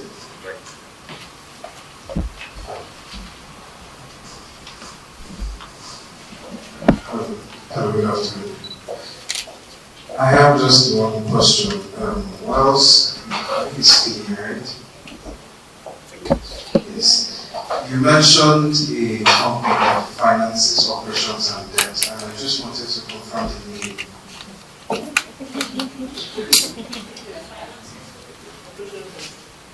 So you mentioned a company that does funding in debt. He wants to know the name of the company. There's no one company that finances in debt, so it just depends on where you're looking. So there are multiple companies, multiple funds. There are private debt funds, there are venture debt funds. You need to do the research and figure out. If you want to talk to me afterwards, great. But sometimes when you are looking for investors, you have the context of your business. You know where you are and what is doable. So you channel your intelligence around that to figure out what's best for me. I can't call out names that will be suitable for you because I have no context to that. But again, if you check online, of course you can find a number of funds. There's even BOI. There's just a number of whether it's on the government side. The government recently launched a $200 million fund, and it was open for almost 2 months for you to submit your applications, and across board, whether you're early stage, you're an idea, up to whether you're making a lot of money now, you're allowed to apply. So again, the opportunities are out there. Once you are once you are there, the mindset as the owner of the business, you find that. So in terms of opportunities precisely, I think in number I could speak from the top of my head. There's an initiative from African Development Bank, Fashionomics, celebrating about Fashionomics. So this is still open. I think it's going to close together tomorrow. They fund it's like a court. So you apply and then they pick like 12 people. Out of the 12, I think the top 6, they fund them $20,000 each for your business. So I think you can just check them out and then you apply. There's GC1 Fashion Credits, 5 million naira, there's Bank of Industry, I should say. I mean, there are several African finance funds. I mean, there are debts, to be honest. I do them. I do finance, so I know all these corporations are there, just to check. So I'll just say, just to give like a picture. So if you're looking at raising funds, you can either go through the routes that is segregated debt, right, or you go through the grants function, which is what colleague has mentioned there. So I know Lagos State has one. It's a creative industry fund for Lagos State. The CBN has one as well. Afrexim Bank has one. I think Tony also has one. There are a lot of them.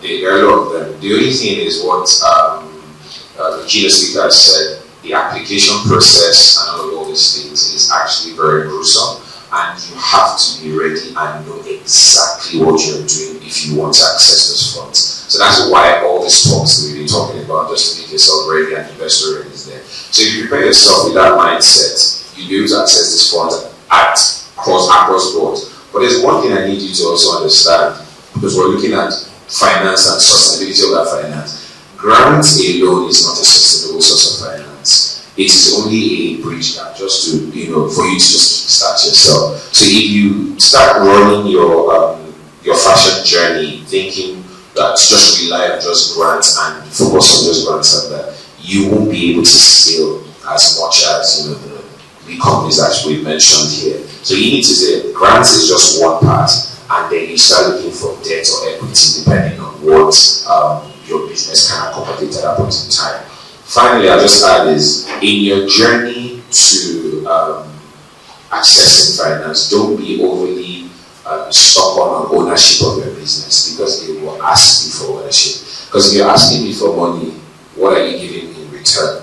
So it's not just, some people will be like, oh, you don't want to give out your business, you don't want to take debt, but you want money. It can't happen. So you can't actually have it, and so you need to think and don't be, and that's the problem, and that just speaks to what the keynote speaker said, that individualism. You can't access finance like that. If you want to access finance, your hand has to be open like this, your heart has to be open, your book has to be open, your vision and your mind has to be open, and you let people in. And that's the only way you can access finance. So to access finance, you first have to be accessible.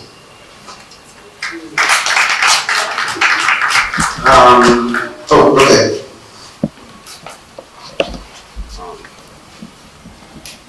Good afternoon, everyone. So I deal with small-scale business owners the most. Like I think your tailors, your regular tailors, and all of that. So I'm just going to put it in a situation structure, right? You have a business, you've been running a chicken bootstrapping. So most of them don't even know that it's called bootstrapping, right? So they fund their businesses with maybe the money they get from their parents or a part of their salaries and all. They've been able to get like maybe 2 or 3 machines and all. They've been doing their businesses like that. Then somebody pops up from somewhere and says, I like your business. I like what you are doing. Mind you, the mindset of that tailor is not for anything. They're just doing their thing and they're just making their money. And this person says, I want to invest in your business, and maybe the business owner stalls for like 4 years. But this person is still saying, I want to invest in your business. And the investor sends a document. No, tailor now.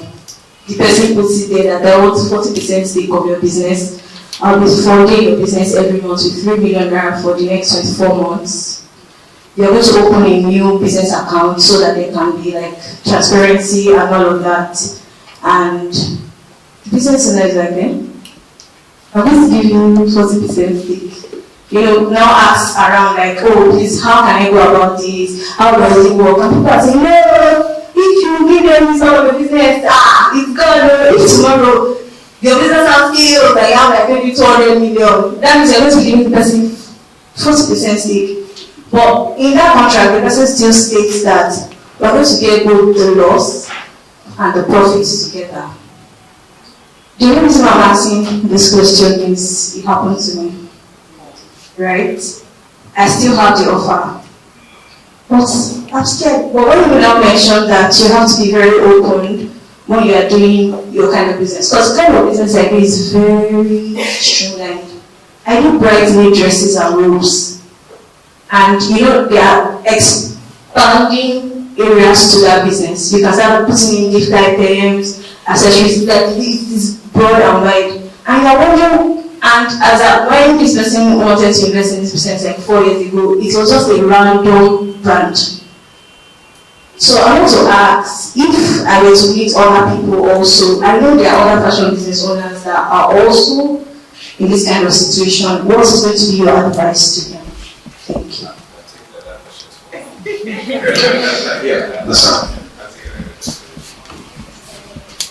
Thank you very much. I mean, the fact that someone wants to invest in your business already means that you're actually doing a very good job. So congratulations on this. But what I would say is, don't be too quick to sign a contract. At the same time, don't be too scared to sign a contract. So what you need to do is you need to go to the channel that can help you. It's a lawyer. The person is a lawyer. That's fine. Then you get your own lawyer. You understand? You get your own lawyer. So there are different ways, right, that you can go around that. But the point is, and we can have that conversation after I hear. But the point is that if the person is serious and has that fund, if the terms are right, and terms includes not just percentage, includes obligations, includes restrictive covenants that may exist between both of you, includes exit clauses, your ability to walk away from that team, profit sharing. There's so many things, dispute resolution, there's so many things, valuation level, there's so many things that will go on just for the purpose of that. Your small business. It's not a small business, it's a business. The fact that someone wants to invest, it's a business, right? So there are many things that you can do. So consulting a lawyer and getting someone to walk you through that process with them. So when the person comes and you respond to the person with an email, when you say what solicitors we have our instructions to reply to you, we see your agreement, or I'm requesting for a meeting. That person will just stop if the person says so. So it's when they say we can go band for band, so you just so from an investor lens, right? So typically, so something that happened on the tech side, right? When you invest in startups, tech-driven startups, you find that maybe they've gone through an accelerator, incubator, or some studio, and the studio has taken 40% like this. So it hinders a neutral investor from coming in, because I'm wondering, okay, whose stake do I take, right? The first thing for an investor is you want the founder to still, especially if you are still at an early stage, you want the founder to still have sufficient enough equity ownership to be motivated to work. You want to also think about who is going to buy my own stake when I'm ready to exit. What's left for the person to buy, right? And then you're also thinking, okay, 30% or 40%, what other value beyond this capital, this initial capital that was given is being added way forward to grow and scale the business, make it a regional champion, for example. So we're always wary. Don't be surprised that if you sell 40% today and you're looking to speak to a PE or VC down the line, that they might not touch it. Because there's nothing left. They will just be wondering where do we start from. So that's something to consider as well. So typically the rule of thumb is when you are going in and you call it pre-seed, your first angels, you don't want to sell more than 20. You don't want to sell more than 20. So in addition to what she has said, I think there are other innovative financing methods you can actually approach. So we have what we call convertible debt. So they're like simple agreements that you give me this money now, we do more of profit sharing. You don't want a part of my business precisely, but if I make $1 million per month and then we are sharing 60-40%, in terms of ownership, I own 100% of my business. But at the end of the day, the money used in financing my business, the profit I generate from it, I share it too. Please, a round of applause. Going to the next question. So, good afternoon. My name is Moses. There's been a lot of conversations around pricing. So, I want to know, how does financing affect pricing in the Nigerian fashion industry? Thank you. Okay, who wants to take this now on that? Do you want to rephrase your question? Okay. So, there's been a lot of outbursts online about the prices of certain fashion brands in Nigeria and comparisons between certain brands that sell for less dollars and all of that online. So I want to know, because I believe that when we are talking about financing, and we have investors and everybody that is important at the table, does pricing come up in conversations, so that we can, everything that we are putting in, we are getting something substantial profit at the end of the day. So I want to know, does, in the process of this financing, getting investors, doing that, and in the process of making sure that you hit your financial target, your brand target and everything, does this affect the prices that are eventually put out for the products? So that is... Yeah. So who wants to take this? Let me start, and then the market access people can speak. I'll say yes from the projection perspective. When I'm looking at a business, so I'm thinking projections. But I think what moves projections is the price you are selling and the volume that you say you will deliver, right? So yes, it matters. We want to be able to see, just depending on your target market. So that's why you find that some brands that used to be maybe 10K to 30K range, now maybe they've received some money and they moved to 50 to 70, 25K brand, or some people move from that 70K to now $200 or $500. So yes, if they've taken some money, or another way they've even thought about it is maybe again just to protect their brand as well. But yes, just simply, yes, we look at pricing. Because that's how you project and decide, okay, is this worth my while?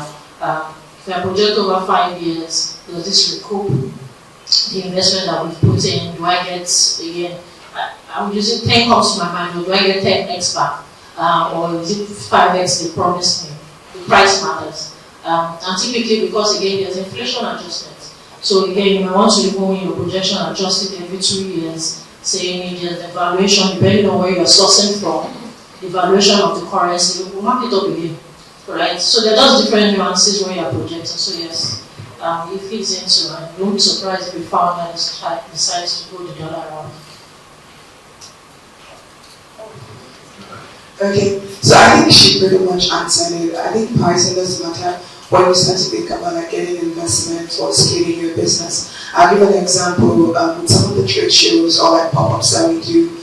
Some of the brands that come to like our events, the pricing that they put on their products when they're doing like certain events is slightly higher than what it is like when you're buying from them locally. So for example, we're in New York in June, and all of the brands had to increase their pricing, and for two reasons. One is because whatever it's costing you to produce locally and sell locally is different from what it's costing you to produce locally and sell internationally. So it means that there are like all of these factors that have come into your product, and your price should be adjusted to that. The second thing is also the market factor, because when you're bringing a product into a new market, you want to make sure that the product is properly positioned. And I'll tell you this, even though a couple of our brands have adjusted their pricing, we still got a lot of feedback that our products were quite cheap in that market, right? So I think that when you're doing business, depending on where you are, whether you're doing global market or you're getting an investment,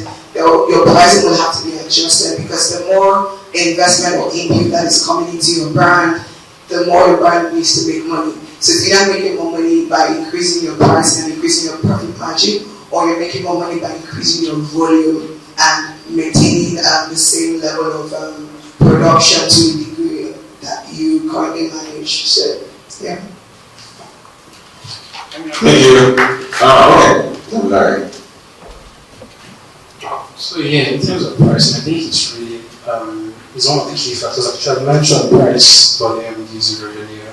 But yeah, so your price will also reflect on your brand, like how you price your product, even on your brand output passively in the general market. So the way out, the price of the typical maybe Louis Vuitton shirt or the say Chanel shirt and then the Shein shirts, they're different. So the way I would approach as an investor, the way I would approach those two companies, if they want to respond from me, are also different, because I see you as a premium brand, I see you as to maybe like a medium brand. So the way I would approach the kind of money, the kind of data you supply needs to be done historically, your price, you charge, because your price and your brand are kind of connected together. So if people see your brand as a high-end luxury brand, the way you charge also, it depends on it. It also affects the way I also think about your company when I also fund your company.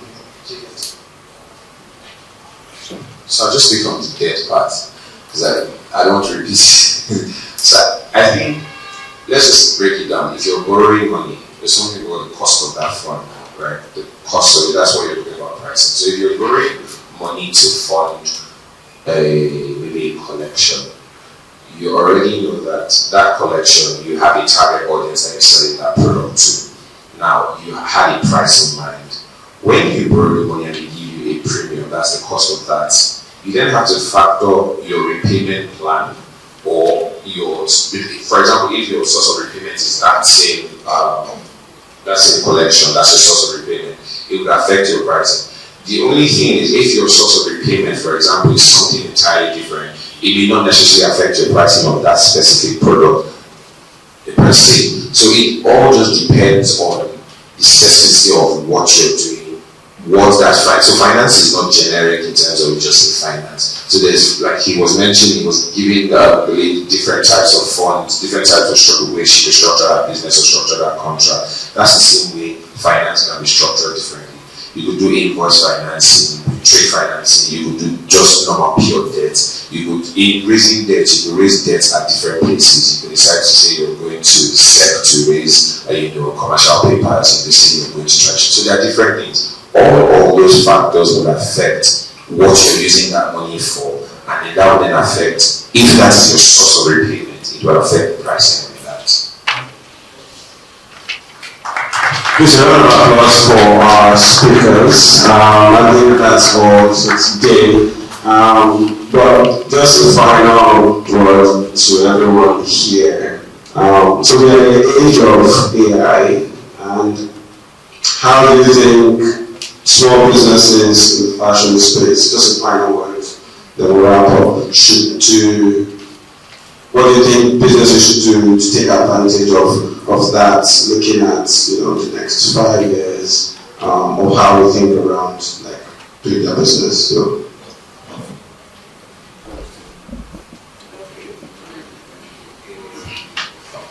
the use of AI and technology in businesses is actually very important to create because if you don't learn to use these tools to scale your operations, you'll find out that you are left behind. So in terms of how to use Instagram, for example, so you're a fashion designer and then you use e-commerce and you use Instagram, for example. So there are ways you can use targeted marketing so online on the likes of Instagram. Instagram has implemented a lot of AI tools to them, so you can structure who is going to see your brand, where they're going to see your brand. So these are some of the everyday tools that you get access to that you could actually use to scale your operations. If you are looking to target, you're looking to spend dollars, you could target your market to the US market. So people buy Manchester exports. She's a fashion designer, so she exports to the US and Australia.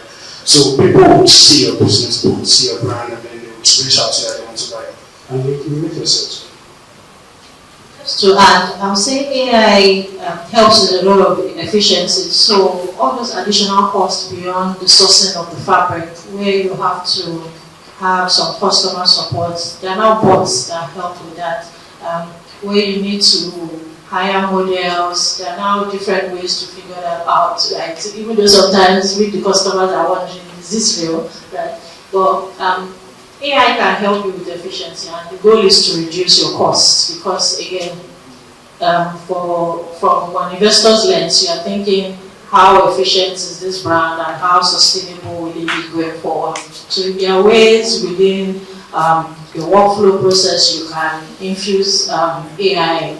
Yes, please do, because it's to be critical to the survival of the business. Again, even in hiring, right? So you find that with if you are even setting up just a consulting firm today, you can't be the one-man show and be as efficient as possible, delivering papers, delivering proposals, just because you have AI tools that are supporting you, or like where you have had to hire many analysts or associates. So yes, please adopt as much as possible to be efficient. I think the final thing I would say as it relates to AI would be, don't rely on AI. I know, I'm very old. So what I mean by that is leverage AI but don't rely on AI. So that, because you need to have, I always talk about fundamentals. You need to be fundamentally good at what you do to be able to use AI. So there's some people that use AI, even in workplace, even in my profession, you use AI, and I just see that this like, what is this?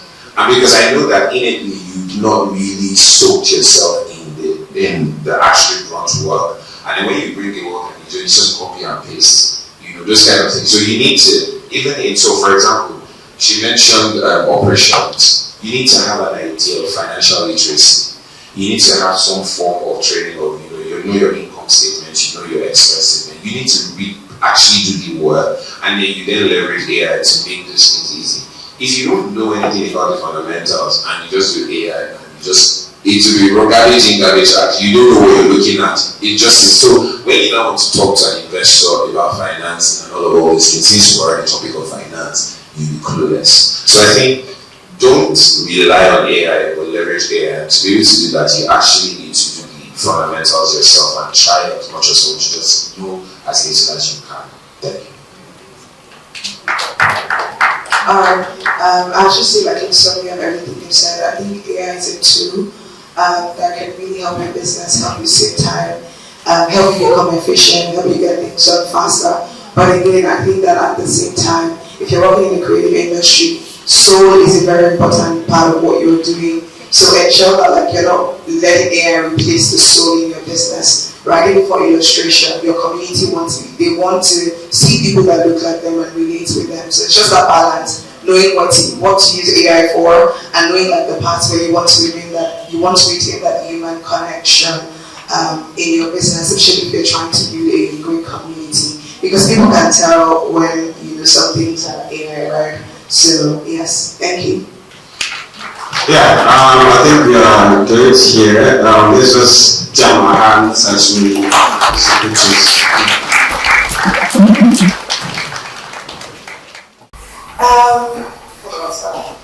So a couple of years ago, right, I started as a fashion lawyer, and one of the problems that I faced was it was difficult to tell people that you're a fashion lawyer because they would ask you, what exactly do you do?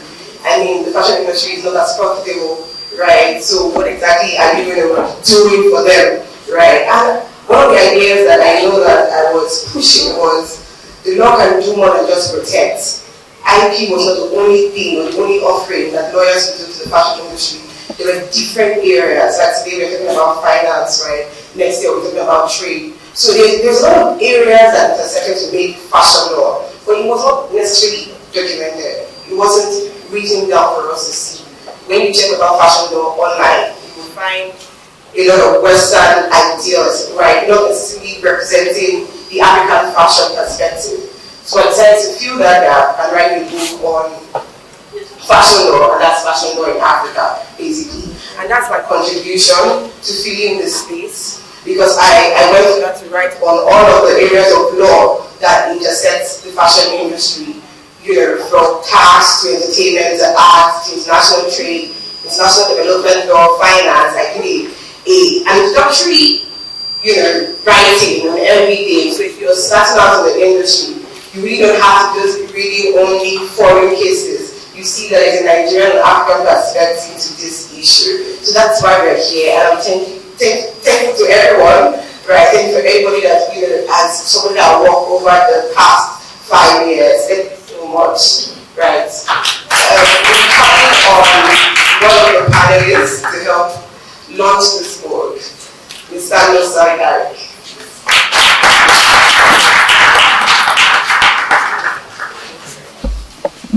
Okay, we're out here. This was not that night. Yeah. But actually, this is a very great honor for me to do this. I've looked at the book, I've seen the work colleagues. I've seen the work. I went through the work of what she's done in this book, and I think it's fantastic how she broke the very structure. It covers most of the topics that we've actually talked about today. And I think, for example, it gives actually a comprehensive coverage. And she's not just even speaking only about Nigeria, which is one thing I found also interesting, that you expanded it to Africa, so that people that want to just, especially in the African free trade area coming So this book is actually going to be relevant for you to understand the African space and not only help you as a foundational stage. The name of the book is Fashion Grower in Africa, a comprehensive guide for lawyers, entrepreneurs, and industry leaders, which I think covers people in this space and people listening. It's by Bernice Ofori Asin. I beg your pardon, I'm sorry. And it's a recent book that she's written. I know that you have established a protocol. Please allow me to stand on that. I want to say that today is a very happy day for me as a mother. And I'm grateful to God Almighty because today is an answered prayers. I have been praying for my children, and I did tell God that the extent I could not reach, my children should get there and surpass it. I have pieces put together, but I have not, if I want to put it together to make books, but I have not done it. And here is today a child doing this.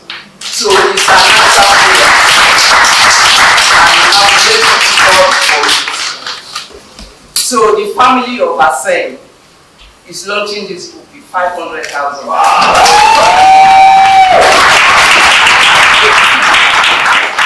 Thank you very much, Mommy. We're very grateful. We're very grateful. On behalf of Bernice to say thank you. Bernice needs to get a cook on a very nice pot of soup this evening. Very, very solid pot of soup. Doris, come on. Doris is the color you're wearing represented on the book. Guys, can you count with me? How many colors does she have on the book? That will determine the amount of hundreds of thousands she'll be launching this book with. Can we count? What? Red and black. Gold. 300,000. Anything else? She has white on. There's she has this is who is not correct. Your earrings will pass on. So that's how much I think. So Doris will be launching this book with about 400,000 naira. So it's supposed to put your hands together for my amazing co-host. Okay. Should we count his own? Yeah. You can count it. Shoes, we're not counting shoes. Are we counting shoes? Okay, let's start. 1. This is a national brown. What do you mean by that? And then his bracelets. Wait, show them. 1, 2. This color is not there. What is here is red, not wine. Your pockets were 5. There's a gold chain here. This is how many now? 6. So. Let me tell you something. You don't want to go down this route with me. I apologize. I'm so sorry. Okay, so we want to thank you for your patience. We want to thank you for your time. We have some of our partners who supported this event today. I'll read through some of them, and then I'll have Doris to go through the other ones. I want to say big thank you to Asset Base, to AP, that's Africa's Pop-Up. I want to say thank you to LES, Glaciers Chambers, British Council, Legal, Fashion Business Africa, Visual Crest Attorneys, Legal Tech Business, and Cardinal Council. Yeah. Thank you so much to our wonderful partners. And just before we go into the next panel session, I'd like to inform all of us that the book that was just launched is available for purchase. So yes, and our convener has graciously extended, should I call it generosity right now? I don't even know, but you'll find the word later. So she has actually reduced the price for the attendees of this particular conference. So outside this conference, the book goes for 50,000 naira. But for this particular conference and the participants of this conference, it's going for 35,000 naira.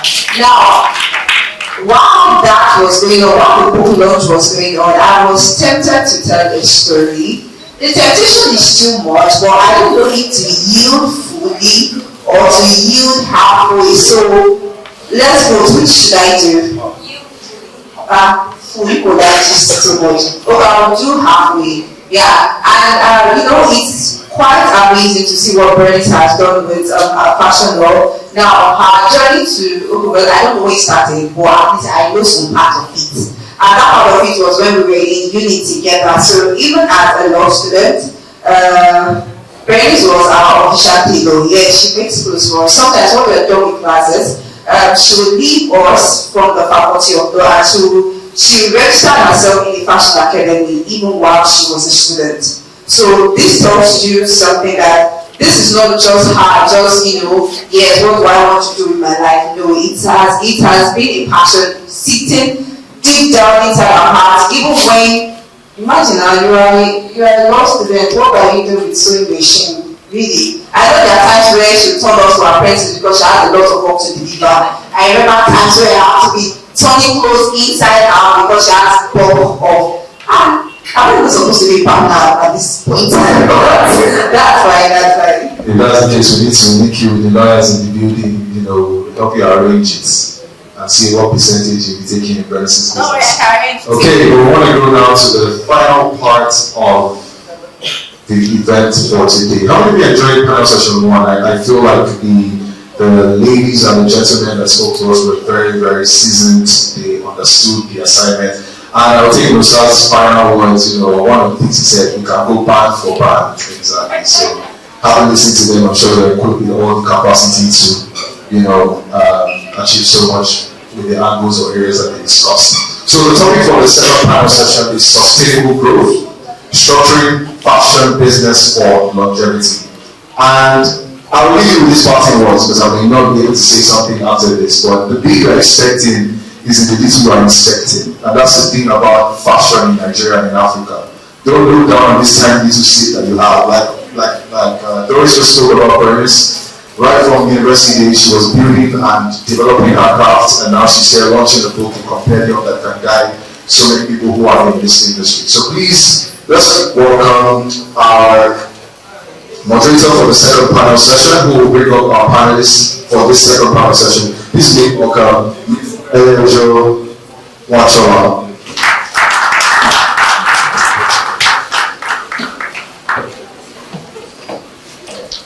Sorry, forgive me. I practice this thing so well, so I'm saying it very well. Please make welcome Miss Elejo Wachola. Thank you very much. Good day, everyone. I hope we're all enjoying ourselves here. So we already know how many things called it twice, I think. So I'm a fashion lawyer with Fashion Law Institute. We've already told you what Fashion Law Institute does, and you already know what it means. I believe that's why you're all here. So I don't want to bore you by going into the details of what we're doing. So I'll just go straight and pick up the speakers for this session. So the first speaker is Landry Shinoiki, co-founder and managing partner of Cafe. And we have Temita Yopispan, managing partner of Visa Crest Atomic. And the last but not least, we have Gift Ologi, founder and creative director of Ologi.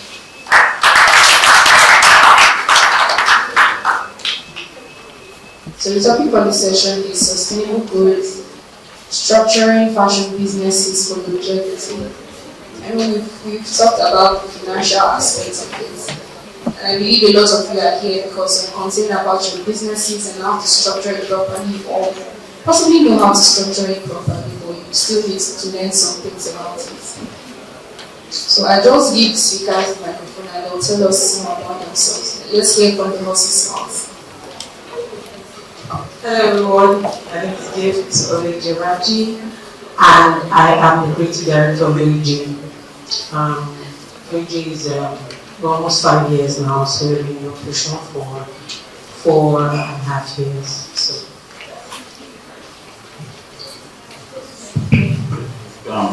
Not all, I would love to thank Fashion Law Institute for inviting me. I've been following the work of Bernice from Fashion Law Institute now to Cardinal. So I think we're at the very first conference, seeing what you guys have done here is pretty inspiring. And glad to continue to be part of it. That being said, my name is Ty Ismail. I run a law firm known as Vassal Attorneys. We handle legal compliance for businesses, creatives, and individuals. Thank you very much. Hi, good afternoon, everyone. My name is Larry Sholeki, co-founder and managing partner at Perfect. And what we are is a fashion industry consultancy focused primarily on the strategy layer. What informs the work we do is that we see that the industry has a lot of seasoned operators, but some connections across those operators along the value chain is missing. So it's a pleasure to be here today.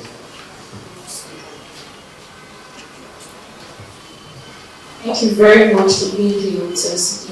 So many fashion brands and owners do we have here today? Fashion brand. So if you have your questions, I know you have your questions. These are like experts in the field. They are here to answer all your questions. So you can just write them down before we start the session. Because I know some of you came here with questions than the answers. And these are the best persons to answer your questions. So my first question to you is, a lot of persons say that business in Africa, particularly in Nigeria, is not structurally okay, or it's not sustainable. Do you think there is any truth in this thing? And if you do, what do you think is the problem? Why do you think there's a structural problem in businesses in Africa?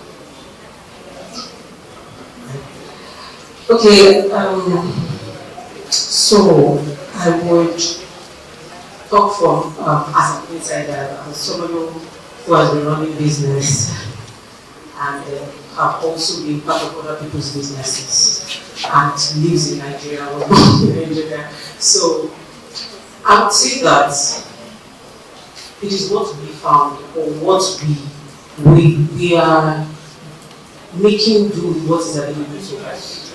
And the truth of the matter is that I'm going to ask a question. How many of us here who started the fashion business were ever taught that, the person who makes the clothes, at the beginning when you started, that the person who made the clothes was different from the person who made the design, was different from the person who manages the business, was different from the person who made sure the accounting was properly, done and all of that. It was not until many of us, entered into the business and then started going to conferences like this that we began to understand that these things are different and you cannot just be everywhere, or you cannot be doing everything by yourself.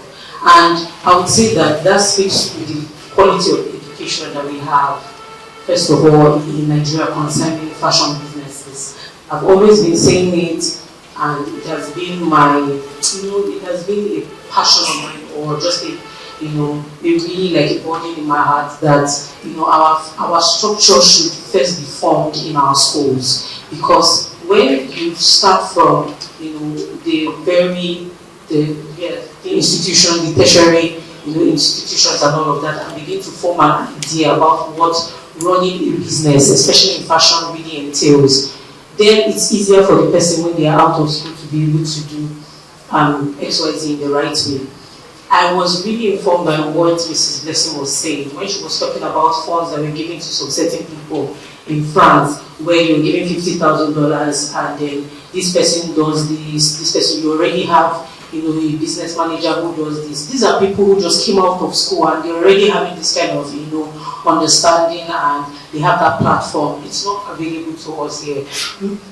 A lot of my friends and a lot of people that I know studied fashion design in Yabatech, and we know what that. We know all the experiences of studying fashion design in Yabatech. You just need to do pattern and all of that, which some of them were even outdated, right? So I would say that we need to, in conferences like this, invite even the tertiary institutions and people that are stakeholders in tertiary institutions to understand that structure must start from our learning institution. That's where we begin to grow and learn, so that we are not always, you haven't made too many mistakes before you start trying to recover, because many of us like me still in that process of trying to pull out of that ideology that you have and then trying to create what is called a proper business. So.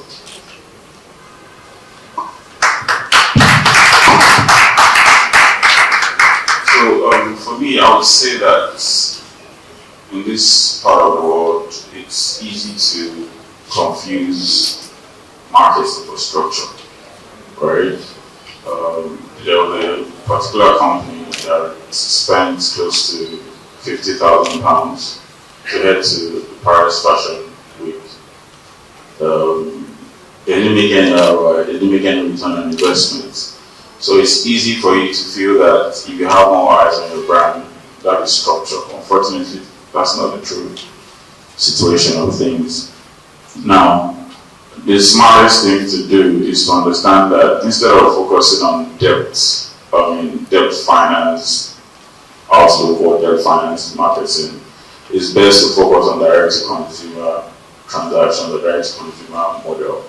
What that means is that it's best to focus on the individuals. Now, that being said, structure is not just you. It's not just about your business on the outside, it's majorly about your business on the inside. It's what leads you to get financing. It's what leads you to have longevity, right? So if you're going to be having conversations around structure and what people should know, it should be talked about as much as style is talked about, right? Most of our conversation has been around financing, but if you live here, you want to have like core conversation when it comes to fashion, we're talking about style. So structure should be made, let me not use too much French, I was going to say sexy, but you know what I mean. It should be that. It should even be something that will lead to more financing, especially from the government. If you're going to do something about that, you can have like a conversation around it and probably talk about, governmental policies that will support structure-based fashion companies.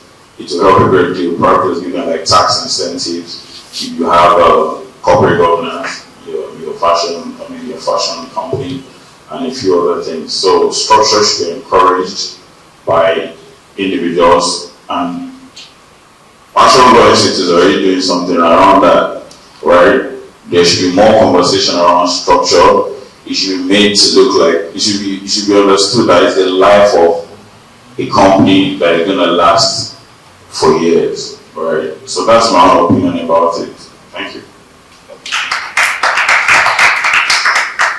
So I'll approach this from the angle of why the lack of structure has persisted. Like you rightly said, there's also wars and the exodus and the environmental factors. But when you look at the average Nigerian fashion business, it's an SME. And what that means is that you have a limited capital base to work with. From all of the things we heard earlier in the earlier panel session about the things you do to create structure, they're not cheap. So what that means is that your capital base is constrained in terms of how much structure you can pursue. Now, the missing element for most fashion brands is what do you do about that? Is to think strategically and identify how you want to design your business to operate in that environment. Currently, we have a lot of fashion brands that are generalist fashion brands, and that is the environmental factor she was referring to, which is you're forced to integrate things like procurement, production, marketing, distribution, and all of that. But there are ways you can play around that as a fashion brand, which is look at what your value creation strength is. And that requires you to look at the markets, the kind of products you want to make, and then design your business around that. Once you do that, your priorities start to line up in a way that forces your business to have some structure. Right? You prioritize what's like the core value creation element to you, and then everything becomes secondary. So I'll say what's really driving the big structures we have is the low capital base, which is compounded by the poor infrastructural environment. For businesses to respond well to that, the solution is quite strategic, especially when we are still a small business. Just a quick question. Apart from the lack of governmental intervention for businesses, do you think lack of long-term vision is also a factor to consider? Because sometimes most Nigerian businesses just be like, I just want to make money, I don't know if my business is going to die in like 2 years or 3 years, or even 1 year, but just something sharp, something quick. So I don't care what's going to happen in the next 10, 15. So some persons do not care to sustain their business. They don't care about what's going to happen in 15 years. They just want what's going to happen now. How much can I get now? How can it sustain me now? So do you think that's a factor too? Yes, that's really one of, like what he said. He said that if you look at most fashion businesses, we start as SMEs, right?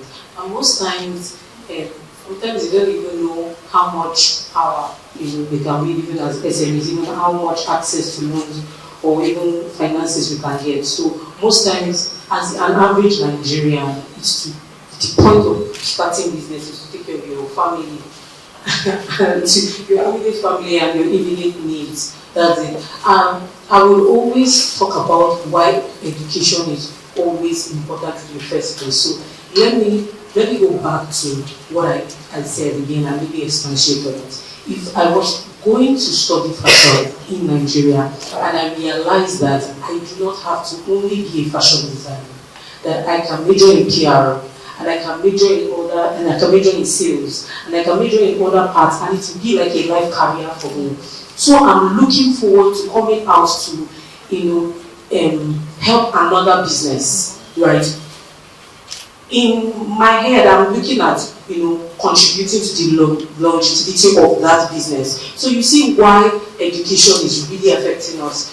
You see why people not understanding how broad fashion is and how everybody don't need to be a brand owner, everybody don't need to be a fashion designer. It's affecting how we view what we call business or what we call having a company. So everyone wants to have something my own. I have a shop here and I have 5 tailors and that's it. So, but when you have knowledge from your educational background and everything, that fashion is a broad space. I can, like what Mrs. Blessing is doing, she just has a hub. She doesn't care about sewing. She just wants to create a platform for other fashion designers to thrive. That is going to stay longer. As far as there's always fashion, as far as there's somebody always producing, there will always be her business. So it's going to always go. So from the structure, it's already been built to stay long because she has already thought from that aspect. So that's what I'm saying. So right now that we don't really have the structure, it's for us to educate ourselves that when you're starting something, understand what, I know passion, a lot of things, passion drives us to do a lot of things, but balance between the passion and what the market wants, what you think that is really needed in our ecosystem right now. So,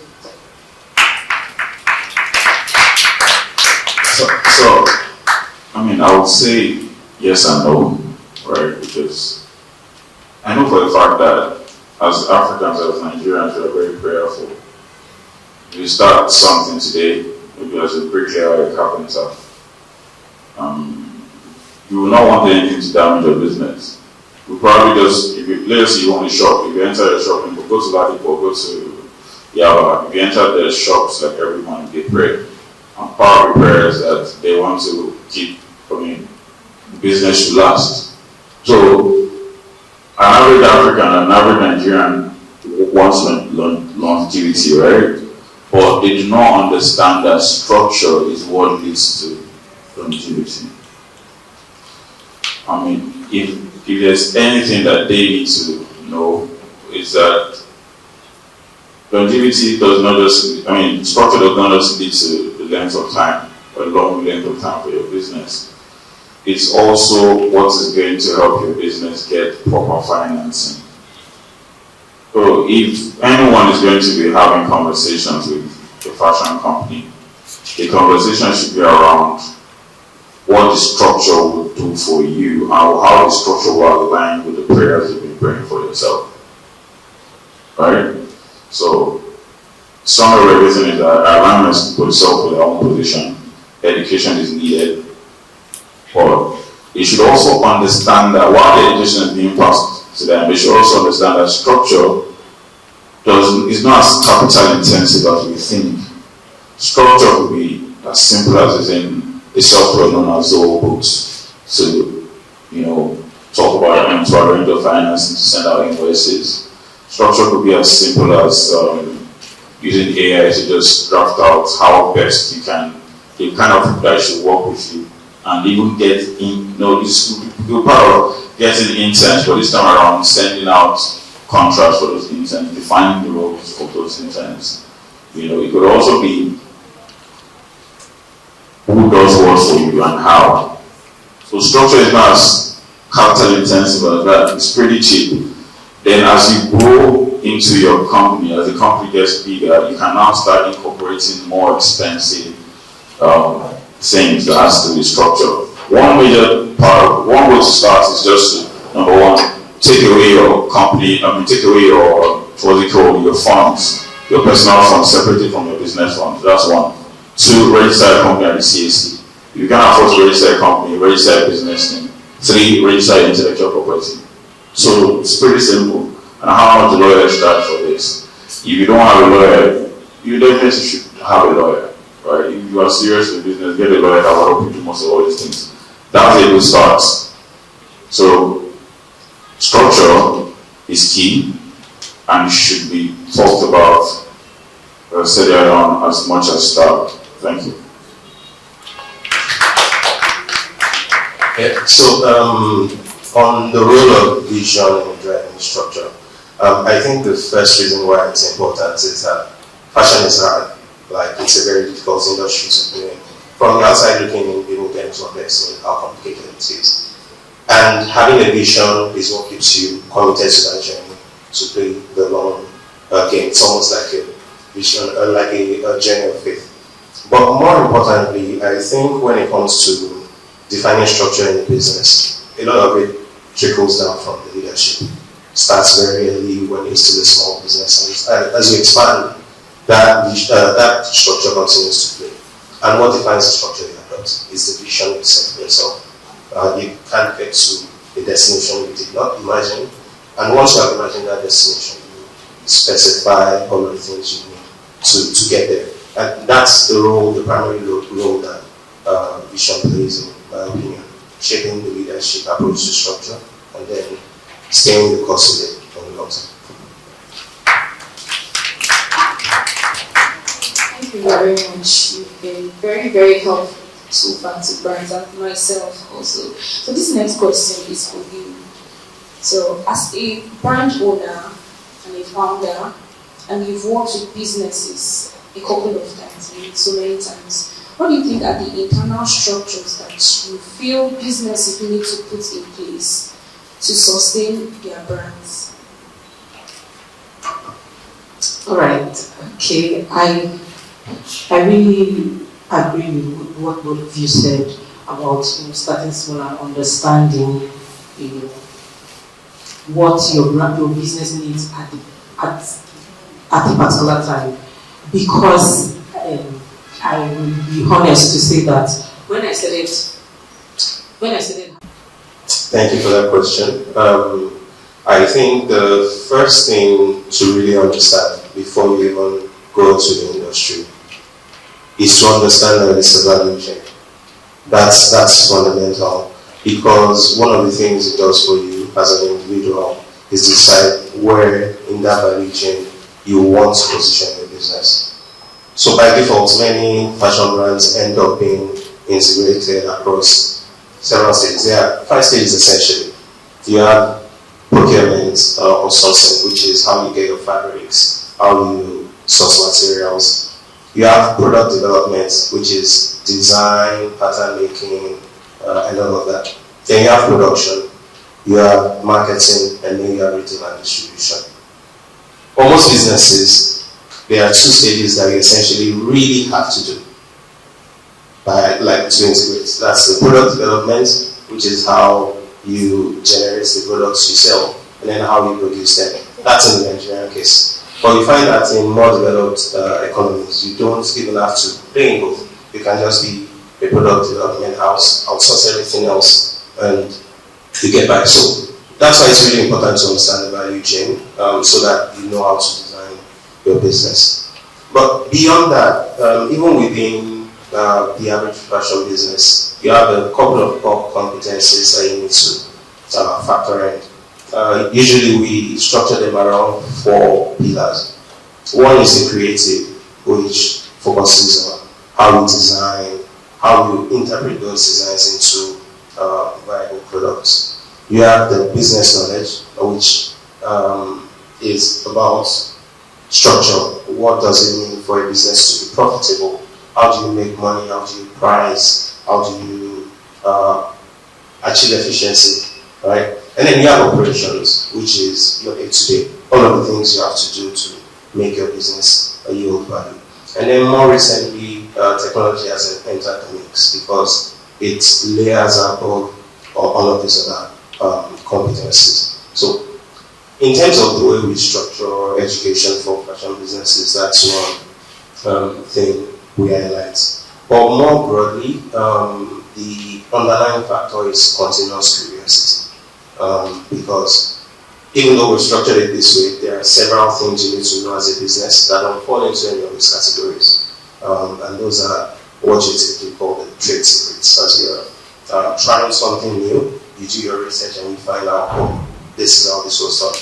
That was never taught in any school. So those are the other things that you can catch if you stay continually curious. So my next question is on policy. So do you see fashion-specific policy frameworks that businesses can tap into to sustain their business? Maybe there are some sustainability practices or sustainability practices that these businesses can tap into to sustain themselves and their businesses. Okay. Okay, that was a question. I already write it down. Alright. So, policy framework is what you're saying. Okay, before the more legal daddies, we talk about the deeper things, let us just talk about, what day-to-day, kind of policies that you should implement in your business. So again, I want to say that you're not too small or too young to have terms and conditions attached to your invoices every time you engage with the customer. Don't, sell yourself short, Many customers just, they know when many people are they can sense there's a loophole and they will just, come there and they do what they want to do. And you see sometimes you're unable to handle some issues or disputes with your customers because you have not even told them what their limits are when you were having that business deal with them. You didn't tell them what their limits were in the first place, so they can now do and undo, right? But it's policies, setting in terms and conditions and policies that guide your business, right, is something that you should always do, first of all, and also improve on. So I always do this. Whenever I have a new, I used to see having conflict with my customers as something that, something is wrong, we need to go and fix something in the operation or anything. But now I see it better. I see it as, something that indicates that, your terms and conditions and your policies needs to be checked again. So every time I have a conflict with a customer, I, accept it, I already try to resolve the issue as best as I can, and then go back to my policy and my terms and conditions to make sure that that doesn't happen again. And every time we send an invoice, terms and conditions like, delivery, like, international delivery, shipping, local deliveries, sometimes you even have to tell them, maybe please add 1 or 2 extra days, to it, in case some things happen that we do not, all of those things. Sometimes you can be like, it's too much. Like, I know that I feel you. Yeah, sometimes you just really need that money, and you're feeling like, if I've been getting this customer, if you just keep, they want to. People who know you're serious, people who want to really buy from you, they can sense when you're putting structures in place to make sure that you do not, deliver poorly and you get the best services and all of that. So even if you can't do it, when maybe you have a customer representative and all of that, so you bring them on board, you teach them. So you have to teach them, you have to sit down and draft it out yourself. Okay, every time an invoice comes, there is a terms and conditions. Okay, this is the duration where your invoice can last. You cannot come to us maybe after 2 months and say that because of that item is still the cost and I have to pay that cost. This your invoice lasts this certain time. Come back to check for availability of products within this time. These are the accounts to send to you.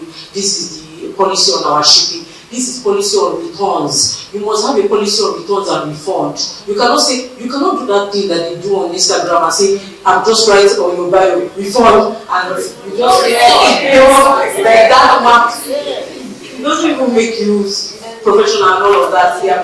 There's a market of people like that, You know that on the street of Instagram, there are admins that do business. So, yeah, I understand that you have to understand local, the local framework of things, right? That some people have to run their businesses like that, and they have been trying it like that. But if you know that you want to run your business and you have an idea that you want to go, maybe go international and all of that, you can't be doing stuff like that. You have to have like a written out, policy on returns. Okay, maybe custom items cannot be returned, but it can be amended, because that's what we say. Okay, if you're creating a made-to-measure custom item that maybe just for you, maybe for a special event, we cannot refund you because we're doing it specifically for you. We will make sure that we always amend. Maybe you can even put a clause that okay, it's for free, or maybe you just have to pay the logistics. It makes them understand when the customer is already giving you, is telling you, oh, I want my sleeve to be longer and all of that. They already know that there's a limit to things, and when things go out of hand, there's something that's already like limiting them to say, these are policies that I follow, right? So those are kind of things that you put in place and for my own.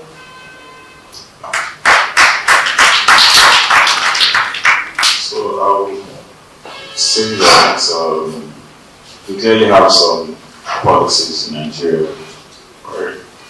We have not that helps when it comes to textile. I have a couple of other policies, but I don't think they're enough currently.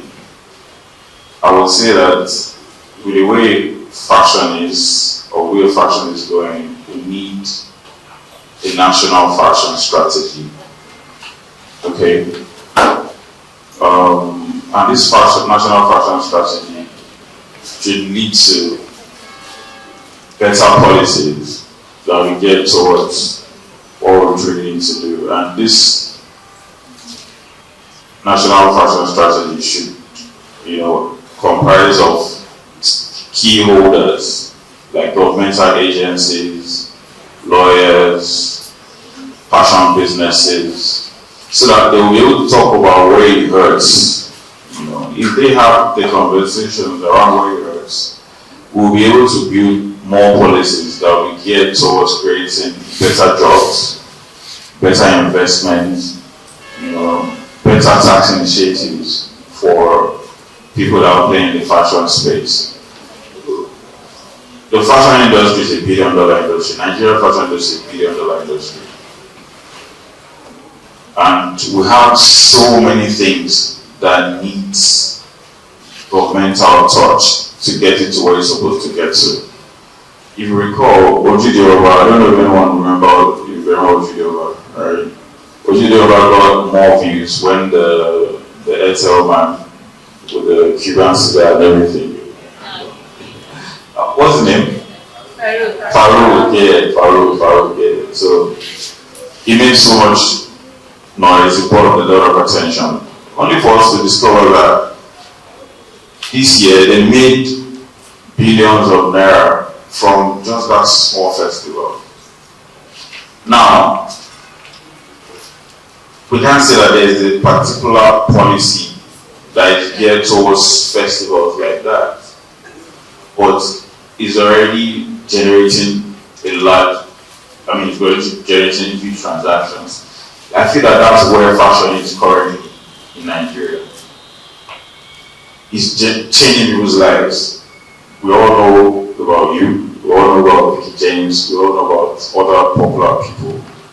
But what's going to happen to those that have that vision and they are trying to and they have talent, but they don't have enabling environments. So that's where the national fashion strategy would come in. I think that's what we need to work on. We need to have like a better, like it's a particular policy, a particular legal framework that will not be scattered into different laws and different policies.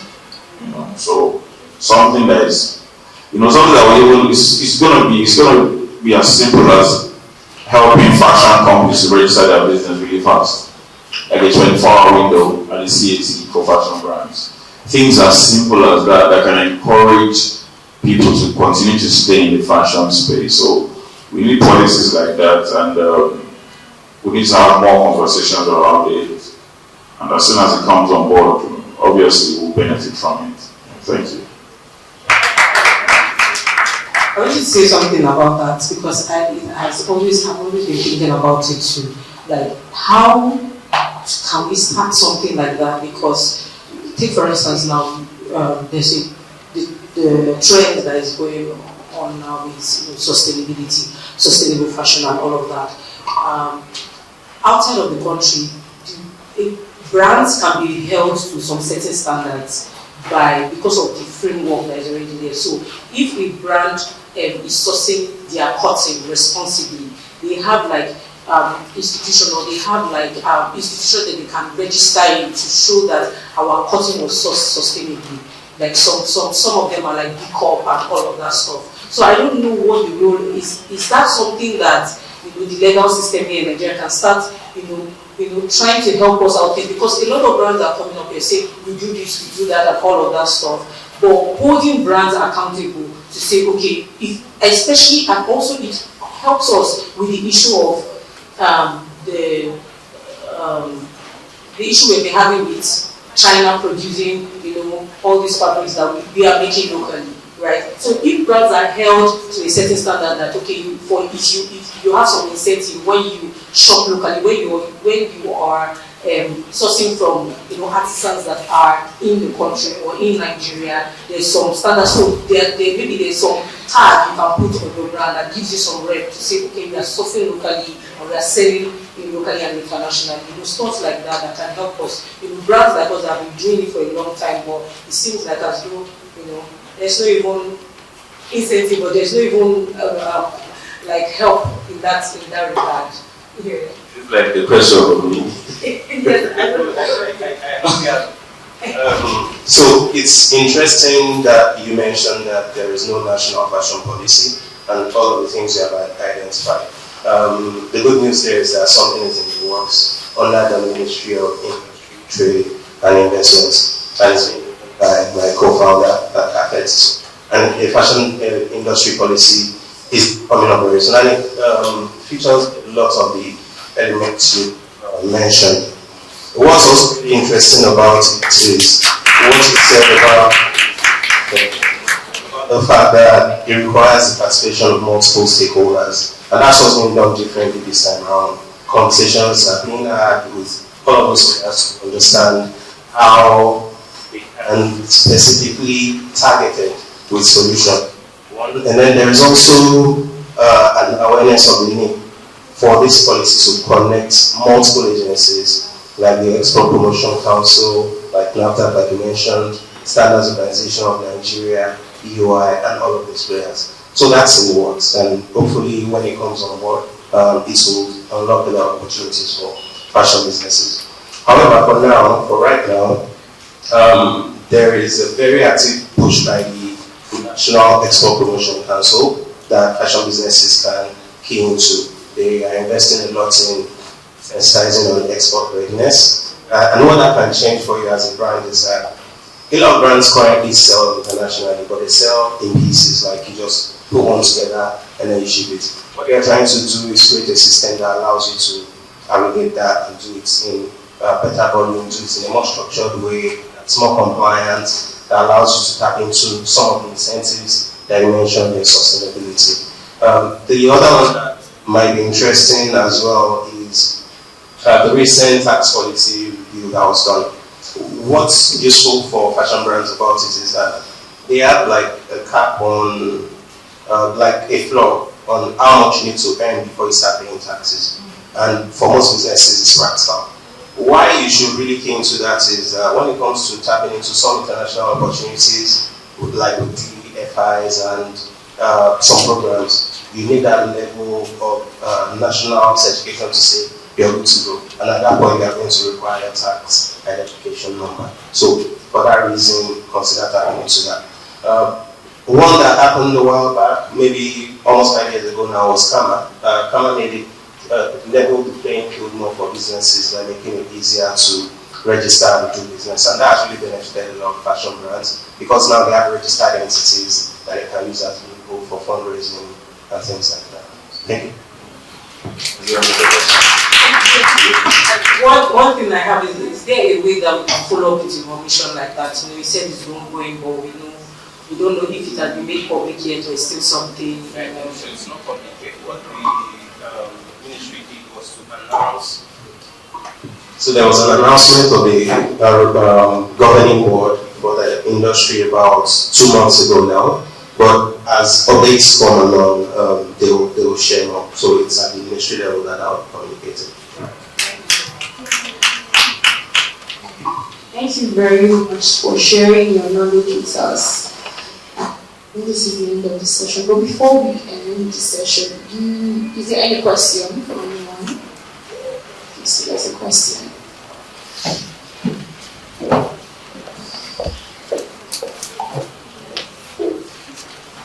Good afternoon, everyone.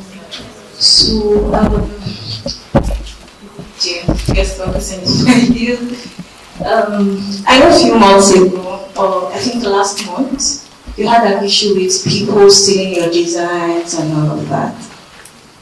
And in between, I think there was a time I spoke about it on my page, and some comments got to me. Comments like, "Oh, if my customer should bring a design to me," I don't know if that sounds familiar. Am I supposed to reject it? You know, I saw, so I'm even saying this to the people that are going to be answering these questions. When you call fashion brands, understand that there are levels. There is the ground level. And those are the ones that are more saturated in the market now. They are the major problems in the fashion space. They are the ones that will produce your shokoto in around 2 days. 2 days is too much. They only need to sell pieces in the market and find the fabric and they are good. The issue of that, and there's another issue of managing staff. Because the fashion business, you rely more on people.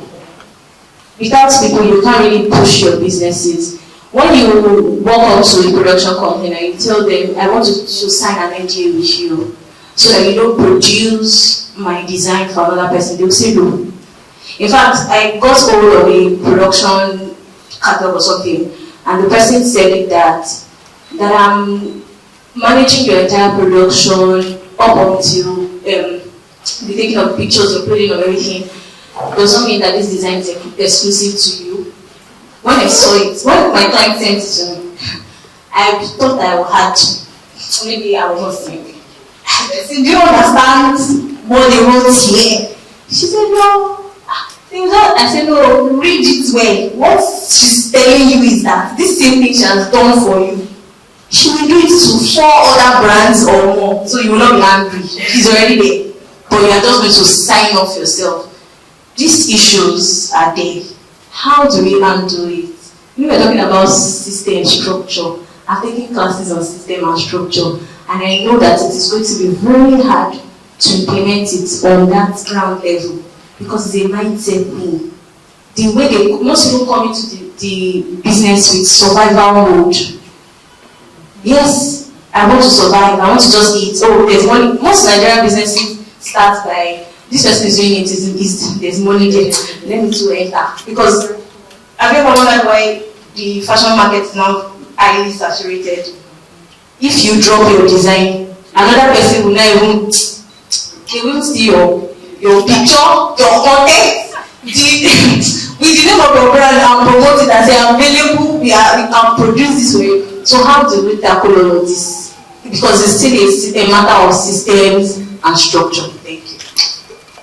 So just first scale. Thank you. Sorry, I just wanted to add to what she had said. You had initially said something about the standard organization of Nigeria and how some of these processes are being put in place. And like she has said, speaking about copying of people's designs, what we've come to see in the Nigerian market is that people do what I call Frankenstein of designs. So today you go, you pick this lace from a Schiaparelli, and then the bodies from the, say, Valentino for winter 2021, and then you pick the pants from what Vicky James 2018 or something, piece it together and say it's your work. Now the thing is that, or even sometimes people go as far as copying your work word for word, the exact same thing. How are we able to, when it comes to the legal framework, I wasn't here earlier, I'm sorry about that, but when it comes to the legal framework, as to what extent can you copyright your work? A few months back, I had made some outfit and I shipped it out to some influencers internationally. A few days later, I saw an entire new website with my pieces selling for, while my prices go for like £200, I was seeing my pieces for like, what, $20? And I'm confused. So how do we, what policies are in place for things like that? And I've also seen how the Nigerian fashion industry kind of glamorizes or keeps pushing certain brands. I'm not going to mention any brands. These are the big brands. But what you can see is that these big brands are copying people's work. Or what you can see is that I see some of these national bodies who are taking some sort of local designers abroad or keep pushing them as the faces of fashion in Africa or in Nigeria. However, when you look at these things, you can see that these pieces are being copied from international designers and even local designers. Is it that the people that are in these bodies do not understand the fashion industry, or they don't consume fashion content, for them to have seen that these things are obviously copied work? It's okay if you call yourself a tailor and you're sewing other people's work, right? But when you say you're a designer and then the Nigerian Fashion Mobilizing Institute or bodies keep pushing you as a designer, and that's the trademark or this is the face of African fashion, this is the face of Nigerian fashion. But guess what? That face of African or Nigerian fashion is copying other people's work. So when you go internationally, they don't take you seriously because, well, that piece you put out there is probably a Schiaparelli piece from 2019, or it's probably a Valentino piece or something. So what policies or stuff like that are put in place?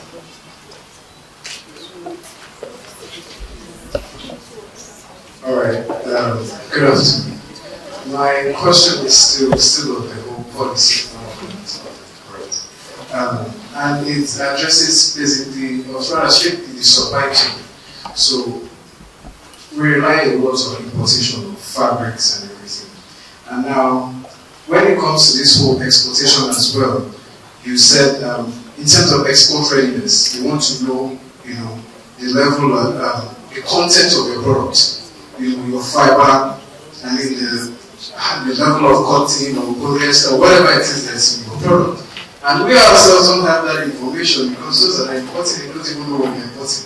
So, what part, is that also a part of the policies that you are developing to ensure that what is coming in, we also know what we are getting? So that when we are talking to our customers and they're asking us, what fabric do you use? We can fully say with our chest that this is what is there. Because when you go to Yaba, they give it a different name. They call it, you will hear it from Punto, you will hear different things, but that is not actually the real name of the fabric, right? So that's just what my whole question is, so that we can really defend what we are putting out there.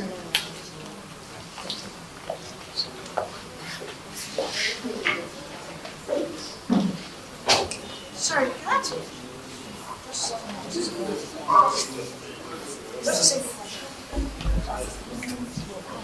if I'm going to take time, just a simple yes or no. I just want to ask that. Very simple. Is it possible for two different designers to, at different state or location or geographical, to have the same design? I'm asking this because I've had some ideas that somehow I go on Pinterest and I realize that it exists. Do you understand? I go ahead to make it. Now, I don't know, because I just believe when the Bible says that there's nothing new under the sun. And I'm not trying to talk down on anybody, on any creative here. I just feel like I've been longing to find out, because I keep hearing historical design, or that. I just want to ask, is it possible for two or more designers to just somehow, universe, God, just have the same?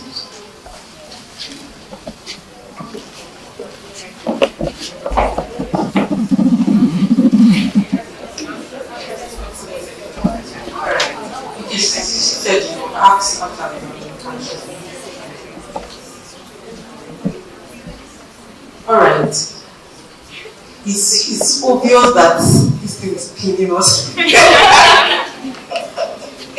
Why I will not answer the legal is because the questions you guys are asking about the legal, I have to let's leave it for the legal. I will just say a little because I also am limited in knowledge with what I know. We are all in the pool together and we're just trying to stay afloat and all of that. So yes, I had an issue, with all of that copying of designs and that even involved, some, more celebrated people and all of that, talking down on that. And well, I think that the reason why we are having this conversation now, and we are bolder to talk about it, post about it, is because change is coming. And the more people talk about it, the more people start getting educated about it. 10 years ago, how many people knew what sustainable fashion was? Literally nobody here in Nigeria. 5 years ago, it was still you people, what are we doing now? But now, even to get grants, they ask you, what's your sustainability practice? How does your production impact the environment? It wasn't in grants before. Now you have to, it's one of the key, it's because you just keep staying on it. And I think that sometimes you think that your voice is not being heard. It is.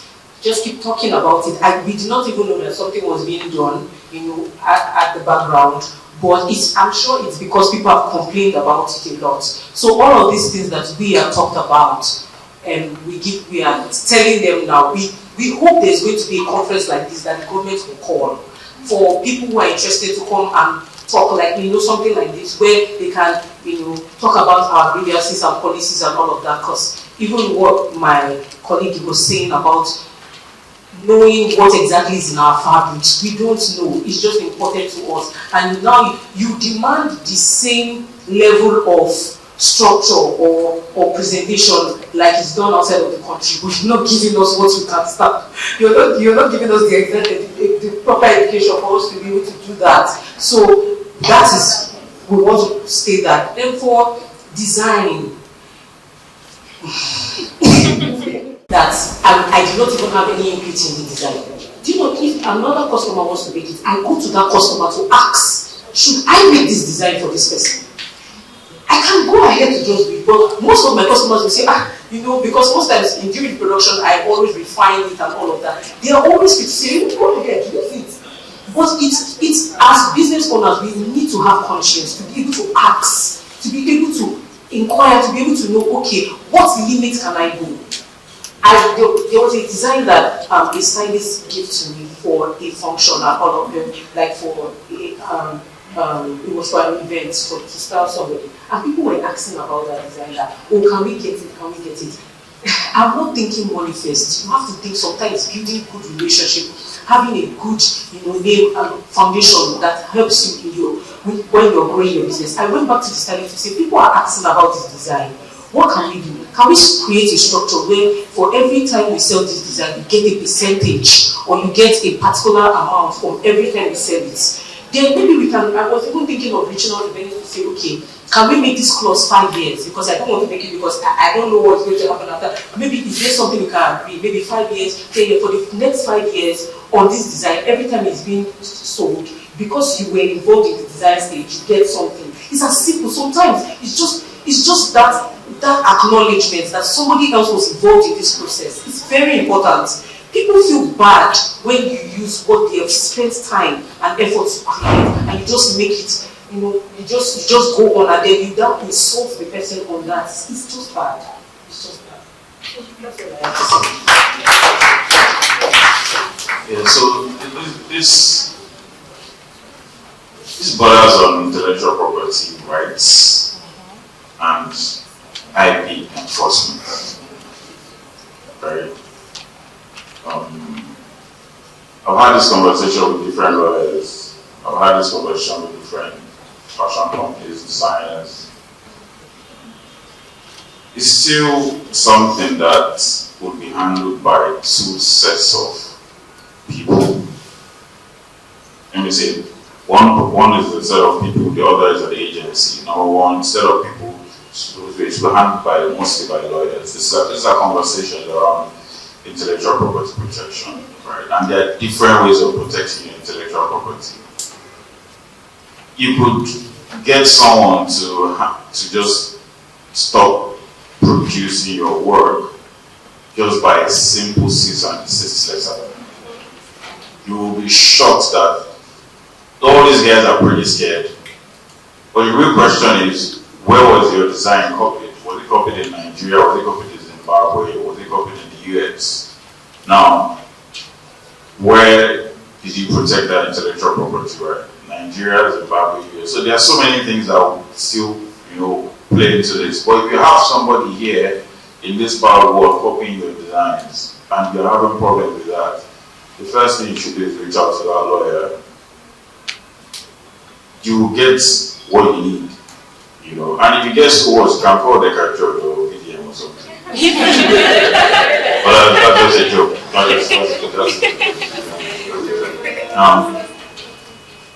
The second part is what we spoke about earlier on the national strategy or national policy on fashion. If we have that in place, it will even help the cost to their work faster. Okay? If someone decides to, I recall Ebuka, you remember Ebuka's piece by Obomoye? Next thing we saw was a couple of clowns wearing parachutes. It looked horrible on a lot of other people because they made like horrible versions of those ones.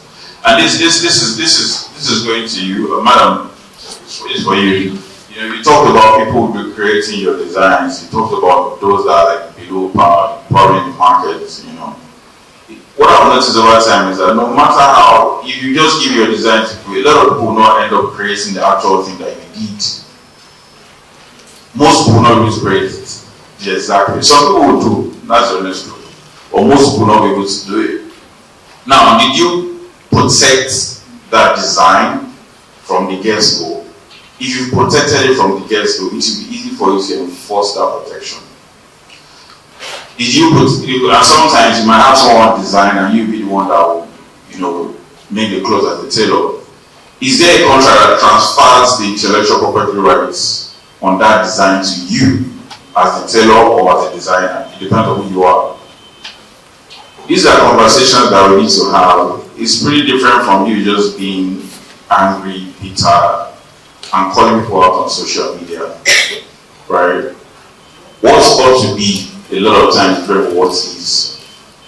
What is now has it been protected? If it hasn't been protected, what ought to be is they shouldn't be doing that. Or what is that they can do that because they've not been protected. Now, as for two people having the same idea, I think that's very possible. But our laws envisage such thing happening. That's why you notice that in our Nigerian Copyright Act, there's a clause that talks about putting your work in a tangible format.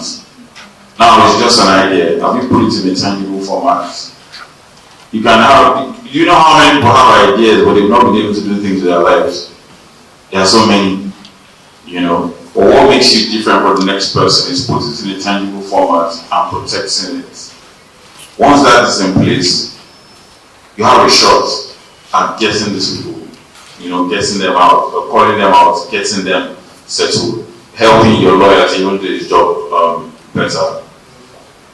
Government need your help, you know. It should be as simple as just handing out fines. Currently, if you do not report certain transactions, you know, from we have an AMO Act. If you don't report certain transactions above the threshold, there's a fine of 250,000 naira for each day. If you check the Alphan Act, the Alphan Act talks about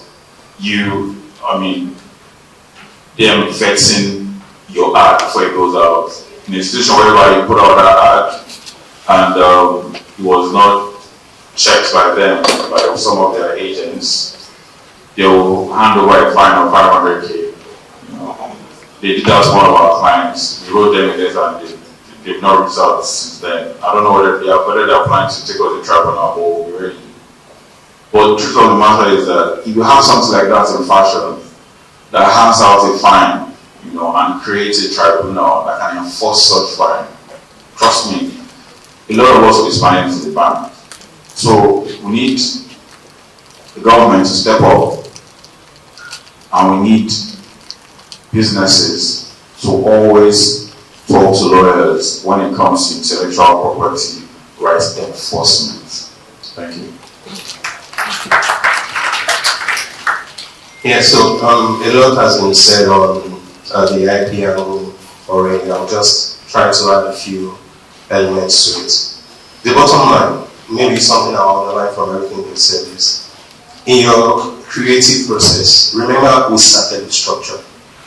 If you integrate structure into the way you create, what that means is that you document the design as at the time you're creating it, and you will file it appropriately if you want to copyright it. And I know the limitation for several brands might be that the way you conceive the idea and your ability to draw or illustrate it is not the same. You are very creative, or you can't pick out. Hire illustrators to document for you. Because if you, to the point you made, there is no legal basis to challenge that. Yes, the level of copyright law currently doesn't go that far. And this is going to be a global problem. But if you were to make it a civil case, then you need evidence. You cannot prove what you did not document. So that's one thing. The other thing is the operational element of it. There are ways to enforce this without making it legal. One of the things he highlighted was execution. So if you look at the process you follow as a brand, and you know that when you create your own designs, you make proper patterns for them, you grade the designs. What that means is that anybody that copies you cannot scale to the same level as you can, right? So that gives you some operational protection, and you go careless. Well, the other factors to consider. The cases where I've seen people really push this to the limit is when you are a smaller brand that's being copied by a bigger brand, because then you know that you take them to court, they have money to pay for you. So that's typical. Even internationally, there was a Nigerian designer, I think it's that took the global brand to court that she won. So if you have a smaller brand and a bigger brand, you have a much stronger case to make if you document. The other thing that I would encourage brands to do is be more aggressive about your brand and product storytelling. Because if it's out there that it's your thing, then so the caveat to that is that for any design you create, you cannot sell to everybody that will like that design, because some people will fall outside of your target market. If you price it at 200, for instance, there are people that can't afford it. They will go get the lower quality version. Don't bother about them. Your own market segment will come to you if you do the storytelling right and you create the desire. We tend to think of fashion in Nigeria purely on the commodity level of what this thing is worth because it's a garment. But the value elevates depending on how you package it. Like we've seen that a lot. So all of these things are operational protections that you put in place outside of the legal. You can still fight the legal if you want, it's just that it's not strong. Then to answer your question about garment properties, that's one major gap. I can't speak publicly to the content of the policy. But I'll just give you a parallel as to what is done internationally. There are labs, there are laboratories that are dedicated to these things. Even if you don't know the properties of the material where it came from, they will check it, they will check the weaves, they will do heat tests and a lot of other things, and determine the properties. And typically, that is a requirement for, it's difficult for you to buy internationally and not see the label on the garments you're wearing. But we don't do that yet because those labs are not here yet. That's as far as I can speak to that, but that's a solvable problem. So yeah, overall, those are my thoughts on the questions and answers. Did I miss something?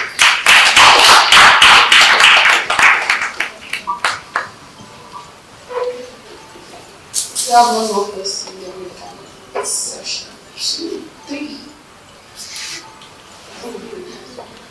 So I wanted to very proud of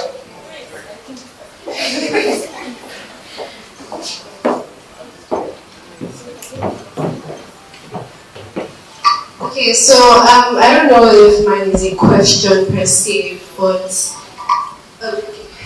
so I'm a 500 level student in University of Lagos, and my project topic is basically centered around what we just finished saying about design theft in Nigeria's fashion industry and the adequacy of the legal enforcement frameworks for protection of designs. So like, I just wanted to say that like all these like complaints like that everyone is like different complaints from fashion designers and different stakeholders in the fashion industry, like I relate to what you guys are saying, and I've seen from my studies so far that the laws in Nigeria are not adequate enough to protect fashion designers. So my project is basically centered on like reform for the legal system, for the legal enforcement framework in Nigeria. So I have a survey, like this is me just putting it out there, like so you can also address like some of your complaints in the survey, which will help in my study towards like reform of people. So yeah, that's just what I wanted to say. Based off like I think someone mentioned something about someone having a design and seeing it on Pinterest here. So like if you had an idea in your mind, but you had not yet fixed it, like you had not created it, you didn't draw it, you didn't produce it, you cannot say that, oh, this is my design. And then definitely people would be inspired by other designers and other designs, but like the way you express your own like design is what determines whether it's an infringement or like copying or design theft. Like if you replicate the exact design of someone else and you're claiming, oh, you came up with this on your own, like you can't do that. Like, oh, you were inspired. If you're inspired, then you should have a completely different work for that design. So that is just like an addition from me actually, and how like my project will also like suggest reform to the legal framework based on like other jurisdictions like the EU, like the European Union. They have like a good structure that we could sort of follow or emulate. So yeah, that's my thank you. Okay, so I thought that I would chip in if you did. Now, what she said, I think our laws are sufficient to solve the problems that we have, but we are not using it. The courts are not tested. People are not registering their designs. People do not own trademarks. People do not own copyrights. So for this event, we had over 200 people register, but how many people showed up to conversation? So I think that for the fashion industry, they have to, everybody has to feel the burden to solve the general problem that we have. People are not feeling it yet. Yes, all they want to do is call out issues online, but when you tell them that we have to go to court, nobody wants to. You don't go to court because, oh, I want to solve a business problem or something like that. You have to go to court to set precedents. But we don't have that in the fashion industry. And that's a major, major problem. We need to start going to court. That's why we even started the Fashion Institute in the first place. Right? When people say, oh, they have problems with access to lawyers, people don't want to hear legal stuff. I know this because I provide service in that industry. They think about law last. They think about everything else before law. They think about education last too.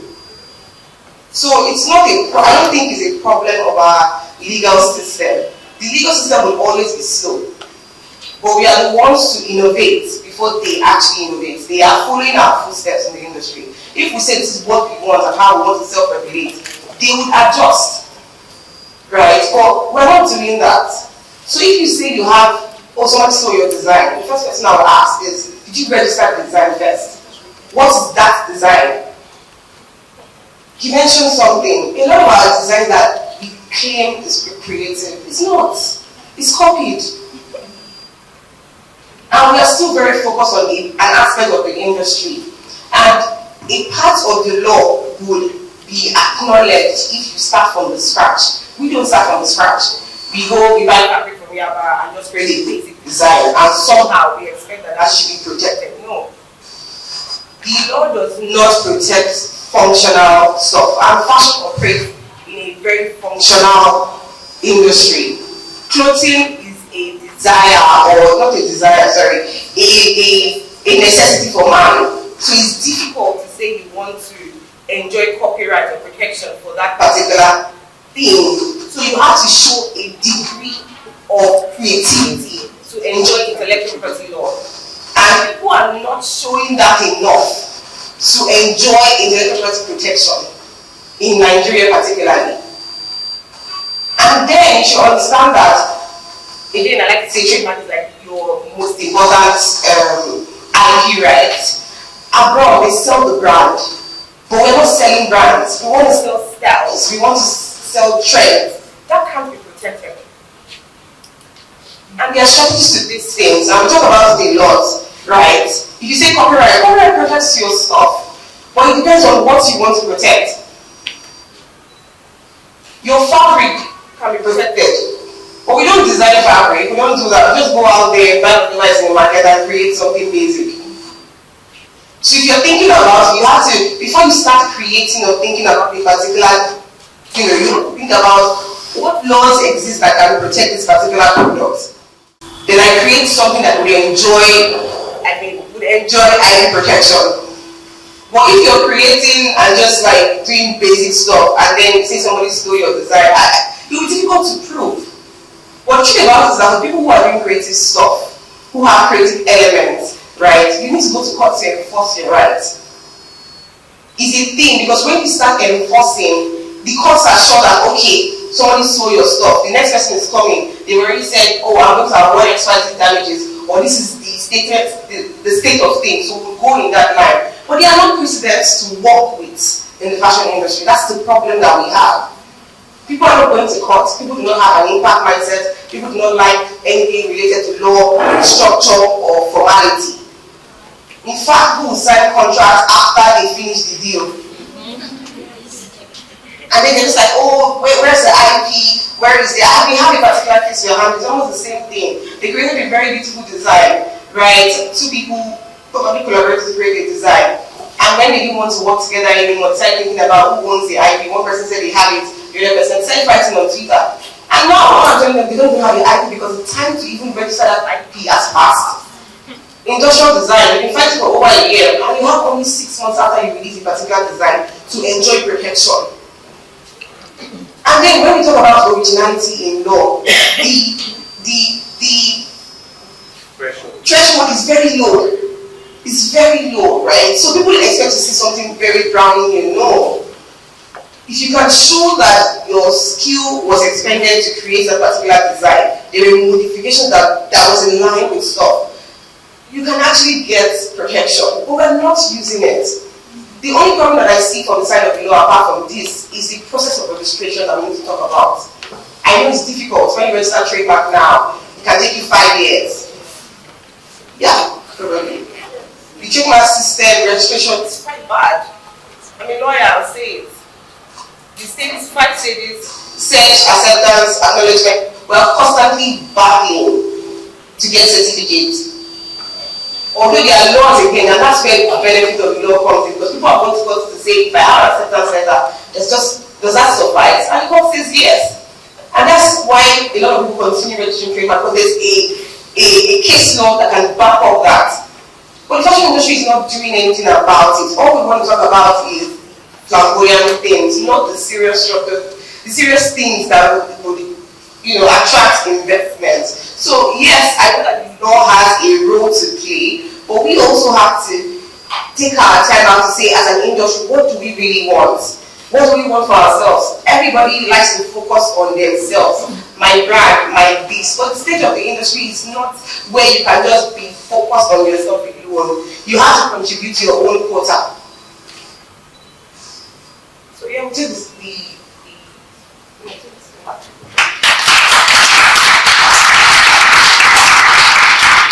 Hello, today. For the sake of time, I would just ask for the questions quickly. Someone made a comment about creatives thinking alike, and the response was whoever produces first should register first, because that's the only way. I'm also a law student, and I'm a fashion stylist, so I know if you produce first or you release first, then you have a better chance arguing your case. However, I'm going to do a scenario. I think 2 a.m. this years ago, I made 3 sketches for my client. I think he was nominated for an award that time and was supposed to host a particular segment. So I created 3 designs for him, and we're going to wear them at different intervals. And when the show started and other celebrities started posting, I realized that 3 different people had posted looks that were very similar to our last look. And these are people that I have never engaged with before. This idea came straight from my mind. However, on the same event, different people had posted that I had to tell them we can't wear the last look. We had to use the second look to run through the last event. I wouldn't be comfortable having a conversation with someone saying I stole their idea.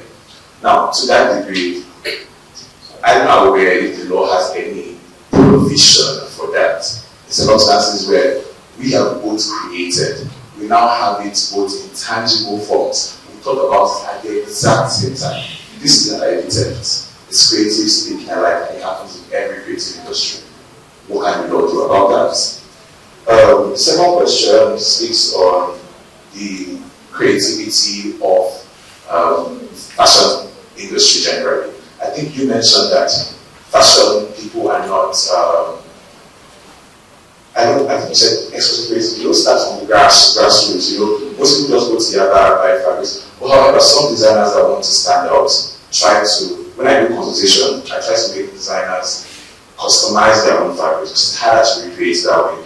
Either you customize the fabric or you create a manipulation design that helps you stand out. The problem now is, if you're thinking about sustainability and supporting local producers, how do we address that fabric production issue in Nigeria? I've searched for fabric producers for the past 3 months now. I found one in Yaba, one in Ushudi, but their standard wasn't really as good as one I found abroad.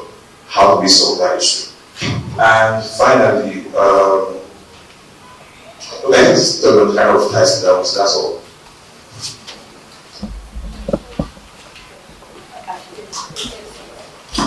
Well, okay, to the second question, right? How do we get in? So what I think is, that's why I said that we have to be self-organizing as an industry. When I think about regulation, I think about regulation in a different way. I think about regulation in a way that you are setting standards to create an enabling environment for a group of people. And that's why we have to actually come together to see how that we can get policies in our favor. We are not doing that. We're not lobbying for anything. Right? I'm happy that you said that there's a national policy on fashion that is coming up. That's a way to also create that environment where we have businesses being able to innovate within Nigeria. So when we have that enabling environment, because right now, I don't think that everybody's looking about or looking for how to make money. And fast fashion, second-hand clothing, those are the easiest way, right? So we have to find a way to see how we can actually compensate and incentivize people to be very innovative. So it's around policies, right? The government trying to, enforce very fact that second-hand clothing is illegal, because it is in Nigeria, right? Enforce that so that the dependency on that can be low.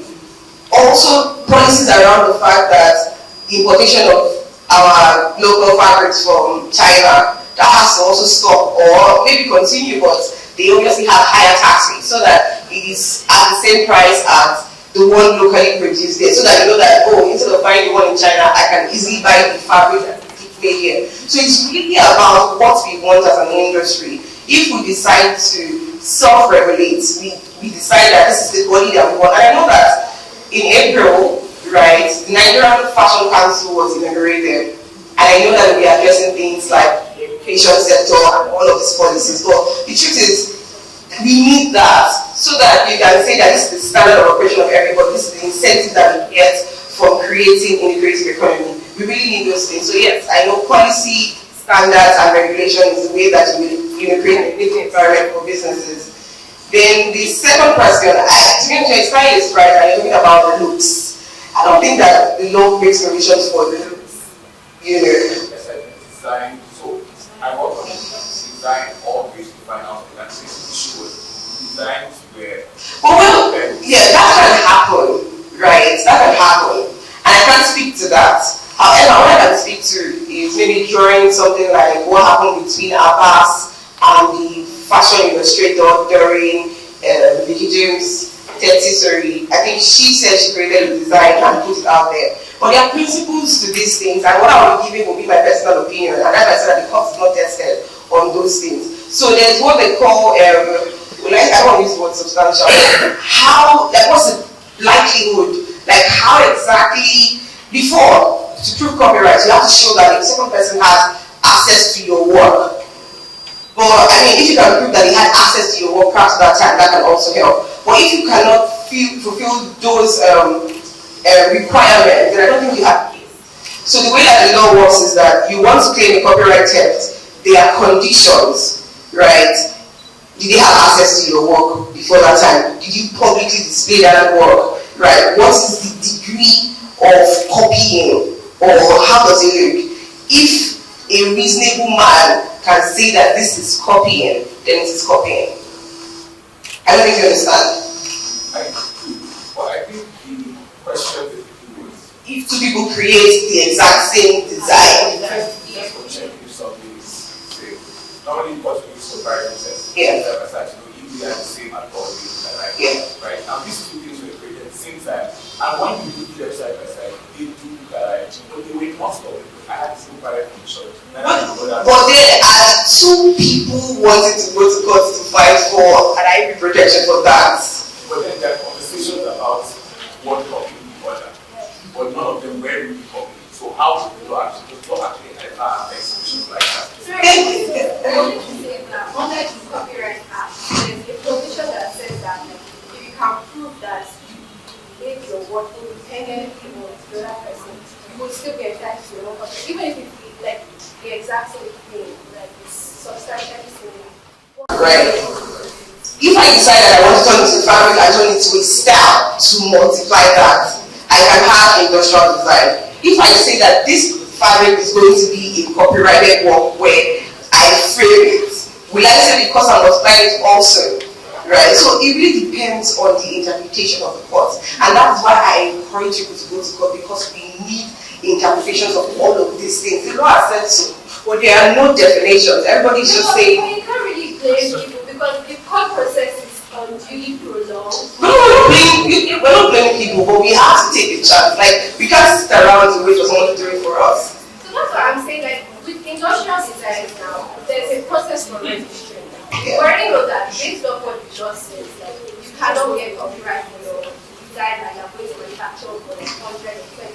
Even if it's 2 or 3 people, you can't get that copyright. The industrial design registration process on its own, like, it's a very elaborate and prolonged process as well.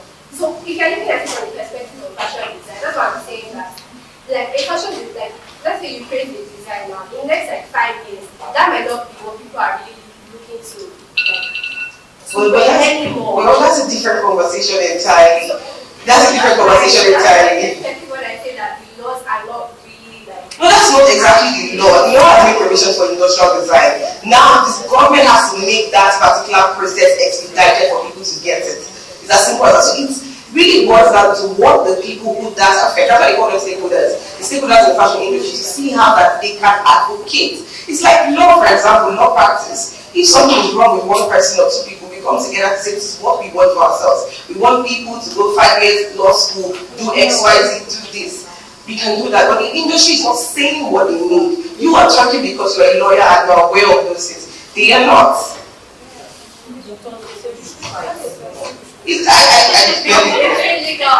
I also think enforcement as well. Yes. So like policies, I think it's just very So when we talk about the reform, I'll tell you, right, if you start going to court, the judges will be aware and they will need more training. But if we're not going to court, the judges don't need to be aware of fashion design or different things like that. Yeah. This is causing a lot of back and forth. So let me step in. What Bernice is saying, right, is obvious, and as far as I'm concerned, I'll align myself with that position. Now, I'll also align myself with your own position because that's one of the things that I started with, and I'll tell you why it's like that. I talked about the national strategy or the national policy because I know that our courts take forever. I talked about a fine because once you talk about what is the fine, a fine can even discourage you. You might not even have to think about the courts. But whether we like it or not, there are different ways of creating laws and policies. One of the ways of creating laws and policies, one of the ways of creating laws is what? Is to have a case law, a decided case that will lead to a legal principle. If you cannot testing the scattered laws that we have the consumer protection laws, we have the IP laws, we have data protection laws, all of them are pretty scattered. You need to start from where we are. You need to test what we have, pending the time we get something better. That's one way to do it. Another way to do it is exactly what my brother at the back did. It's not everything that you need to have a legal arrangement on. You don't necessarily have to solve everything with the law. You can solve things with business strategy and with common sense. What lawyers do, the smartest lawyers always find ways to prevent you from entering into legal pitfalls. They don't try to cure your problems. You probably did that because he's a lawyer and because he's smart. You just withdrew it. Because let's be honest, how do you even solve such a problem? How? How do you put that this is yours? I mean, you guys did it at the same time. One way I think that you can do it at the same time is, like my brother said, talking about your brand, storytelling. But you might be scared to put out your design because you don't want somebody else to steal it. But if you're someone that is always talking about your story, you're going on TikTok like Pella and those other niggas. You're designing, see my design over, what's that girl's name? The Jarvis, see my design and stuff. It's already on record that you designed it. That might help. But if you're going to be honest, if you're going to be practical, it's not as easy as that. So at that point, you need to decide whether it's going to be a legal strategy or it's going to be commonsensical. But that doesn't change the fact that whatever, we should start from where we are. If there's a problem with your intellectual property, or when it comes to enforcing it, if it takes you 5 years, if it takes you 6 years, I know it can be stressful, but at the end of the day, you are contributing to the fashion industry. And once you're done, you'll be sure that your name will be there forever. Like your case. That's another way to even make more money. You get what I'm saying? Take care now. I think I want to stress what you said earlier about the power of collectives. And it's almost like a step on the path to fighting cases too. And the reason, I'll ask a question about why collectives are so powerful. If you look at Paris Fashion Week every year, how many designs get to the wrong way? if you do the math, thousands. How many of them are duplicated? You can barely see any over that. That's because when you have a collective like that, there's some sort of platform to share what the creative thing is. So over time, you get a system that does the separation, so to speak. So that's one other factor. But by the way, to your point about the European systems being robust in this respect, there's a body in France that guides haute couture. So when you see Paris Fashion Week, it's not Paris Fashion Week because you're in Paris. It's Paris Fashion Week because the haute couture organization said you are one of us. So that's why the power collective is important. Join organizations, like, go and make your case there before you even go to court. Let them start working on some of these issues, and that will go a long way.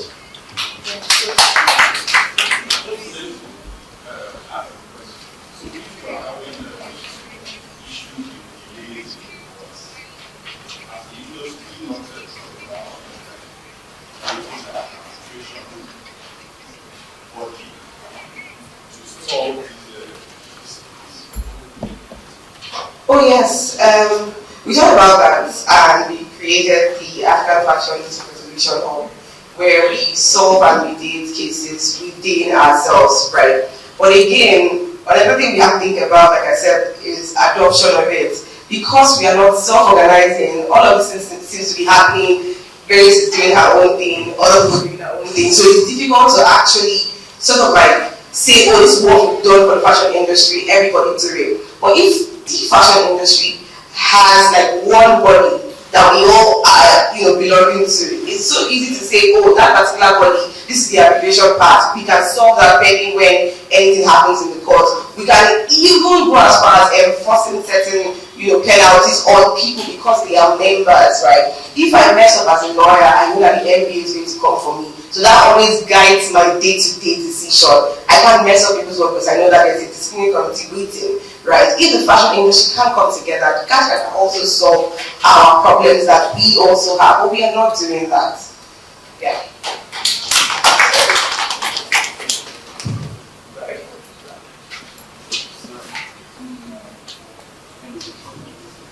So my question, I was just going to add to what he had said about people's designs, having the same design, and then what she also said. So from my perspective, I own a fashion brand. One thing I've come to see that happens regularly is that we consume the same content. You go to Pinterest, you're looking at Pinterest, you're looking at Instagram, you're checking out Google, you're basically consuming the same interest, consuming the same content over and over again. You're watching Paris Fashion Show, Fashion Show, New York Fashion Show. So we are all seeing things, we are all getting inspired. And then one day you wake up and say, oh, I have this brilliant idea, and then you piece it out here. The truth of the matter is, it's probably not your design. You've seen this over and over and over again, and you believe it's your design, but it isn't. Now, what you need to do when things like that happen is you go back and you research. Is this anyone's design? It's like I was having a conversation with a friend a few months ago who says, when I wanted to start my fashion brand, the first thing I did was I wanted to make face caps, but instead of using the normal face caps, I used velvet. And I'm confused. I'm like, 1001 velvet. In fact, I have one. 1001 velvet cap on the market. Like, you think you've come up with the best idea since sliced bread, but it shows you it's probably not your design. So that's where research comes in. You find out. 2 months ago, my design team, we had done some designs for our fall-winter collection. And then, upon seeing the designs being submitted, I'm like, oh no, these 3 designs don't look like us. It looks like this brand. And based off that, they're like, are you sure? We went back to the drawing board and we compared this brand work and our brand, and they were like, can you see the similarities? So the thing is that you also have to research. I think it also comes to who are you as a brand? When you know what your brand entails. There are different brands. There's like Fendi or Valentino or Celine and all these brands. When you see a Celine watch, you know it's a Celine watch. When you see a Schiaparelli watch, you know it's a Schiaparelli watch. And why? Because they have house DNAs and house codes. This is who the brand is and this is what they do. So when you as a brand know who you are and your house codes? Is it broad shoulders? Is it fluid fabrics? Is it structured pieces? When you know your own kind of fabrics you always use, when you know your house DNAs and your house codes and all of that, you won't just easily copy other people's work, because by the time you see an idea, like, oh no, this doesn't align with my brand because this is not what we do. So that's what I want to say.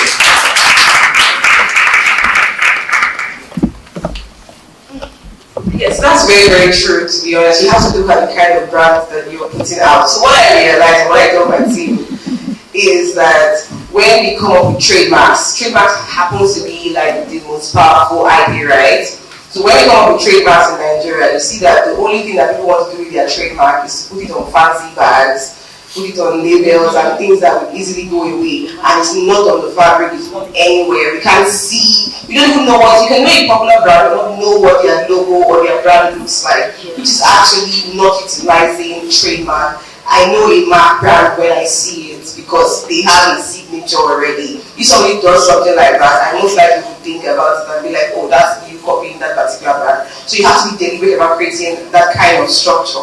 Another thing also you should know is, yes, we all create the stuff, but a very key principle in intellectual property is the first in time. Who was the first person to register it? That's the thing. That's what can prove or silence every other person. Who was the first person to put it even out there, right? I know many times that people will be thinking about the same thing I'm thinking about. Sometimes I go online and I'm like, oh my God, somebody has done this.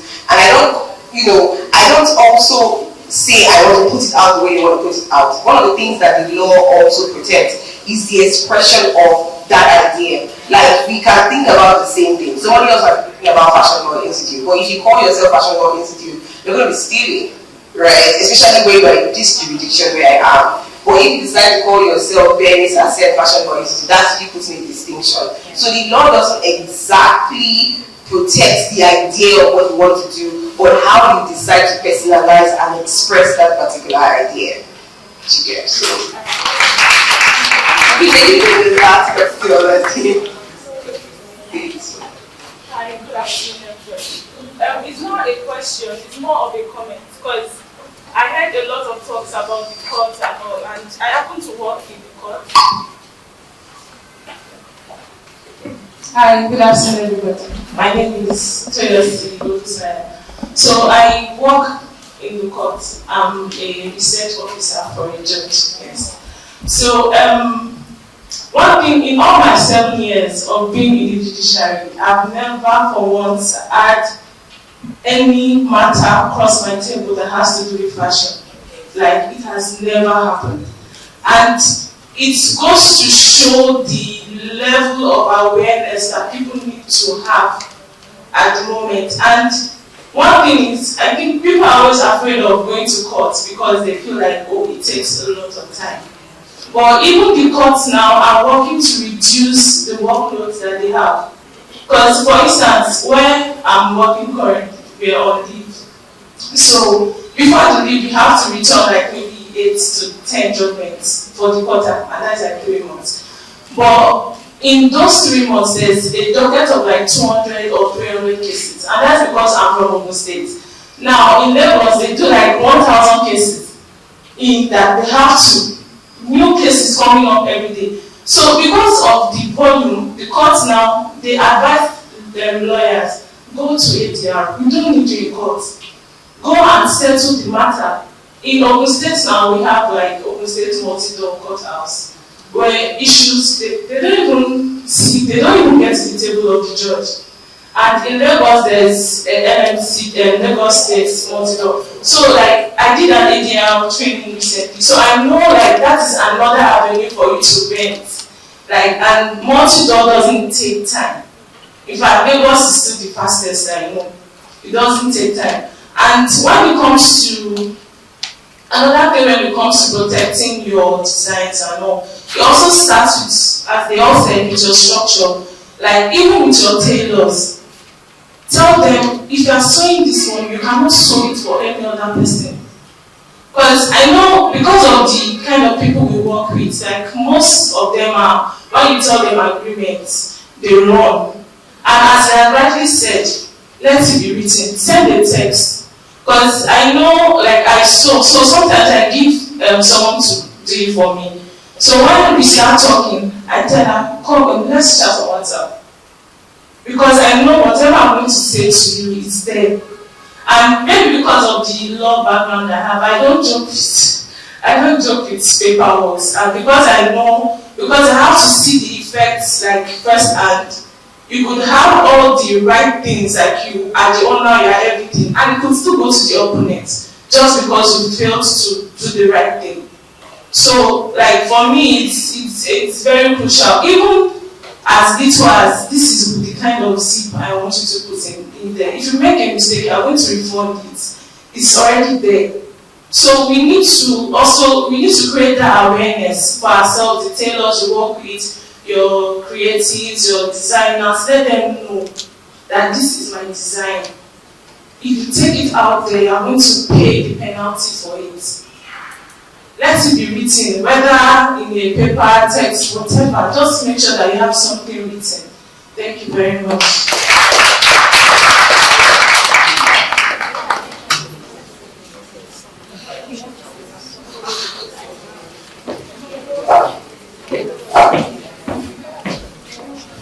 So I think we said a lot about structure around design, but I think we're just skipping over that very quickly. The product development process is a multi-step process. I think in terms of number of steps, maybe there are like 10 steps to go through, and on average, if you are doing like a 5-piece collection, it might take you 3 months. Why that is important is that all of these things that you're being told to document, you will naturally do them as part of your product development process if you follow one, right? From when the idea first comes to you, your raw sketch, your mood board, to the conflicts we were referring to earlier and how overlaps can happen. Even if you end up with the same designs, if you look at the mood boards, you can quite tell quite clearly that, okay, this person didn't get inspired by what they said. What's their inspiration? Your technical sketches, your flat sketches, your tech packs, all of those things are part of what constitutes the product. By the time you've done all that, it's very difficult for somebody to copy your product and get away with it. Because yours is so comprehensively yours that there's evidence. So a lot of these things happen because you skip those steps. The other two things I wanted to add is that this is also an HR problem. We are copying designs because many of us that are designers shouldn't even be designers in the first place. Find your discipline in fashion. If you're in production, do production and stick with it. And then for the lawyers, I'm wondering if there's something around product insurance that can make it simpler for brands to follow up on things like this. So if there's an insurance package for a product that I've designed that I'm paying a premium on, it means that whenever I have a case on it, I don't have to pay more money. That might be something that's interesting in the future for people to tap into, because then you're kind of committed and you can always just have to like, look, this is what's going on. I think some people do it through retainers now where you just pay a certain amount and then whatever case you have on your business, they will cover it. But those are some additional things. Am I supposed to answer that question? Yes. Thank you very much, everyone. This session was indeed very enlightening, enriching, and I believe we learned a thing or two about it. So now we come to the end of this session. Thank you to our speakers. Thank you, Ms. Bernice, for being here with us, and thank you, everyone, for patiently listening. Thank you. Somehow, I mean, a lawyer, you know that you tell people that you are a fashion buyer, just looking at you like, why? But I think for people who are dedicated to the industry, thank you for all the support. I remember when we put out the book, because a lot of people say that lawyers are part of this, and we paid, although they were paying for lawyers to get the book. Yeah, I know that a lot of brands also came on board to support designers. Thank you so much from our manufacturer, because the book just really released the product she wanted. So we do so much for the industry. So engage with our posts, sign up for our events.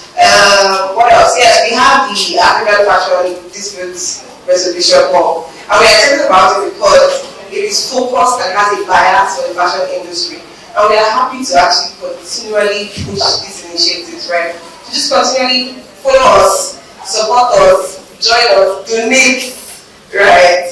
As a lawyer, I also volunteer for the work that we do because we need you guys. We can't go to court without lawyers. We can't continue without lawyers because they want to actually rendering these services to people for free, right? So thank you so much everyone for showing up. We'll see you hopefully next year. Thank you. God bless you. Thank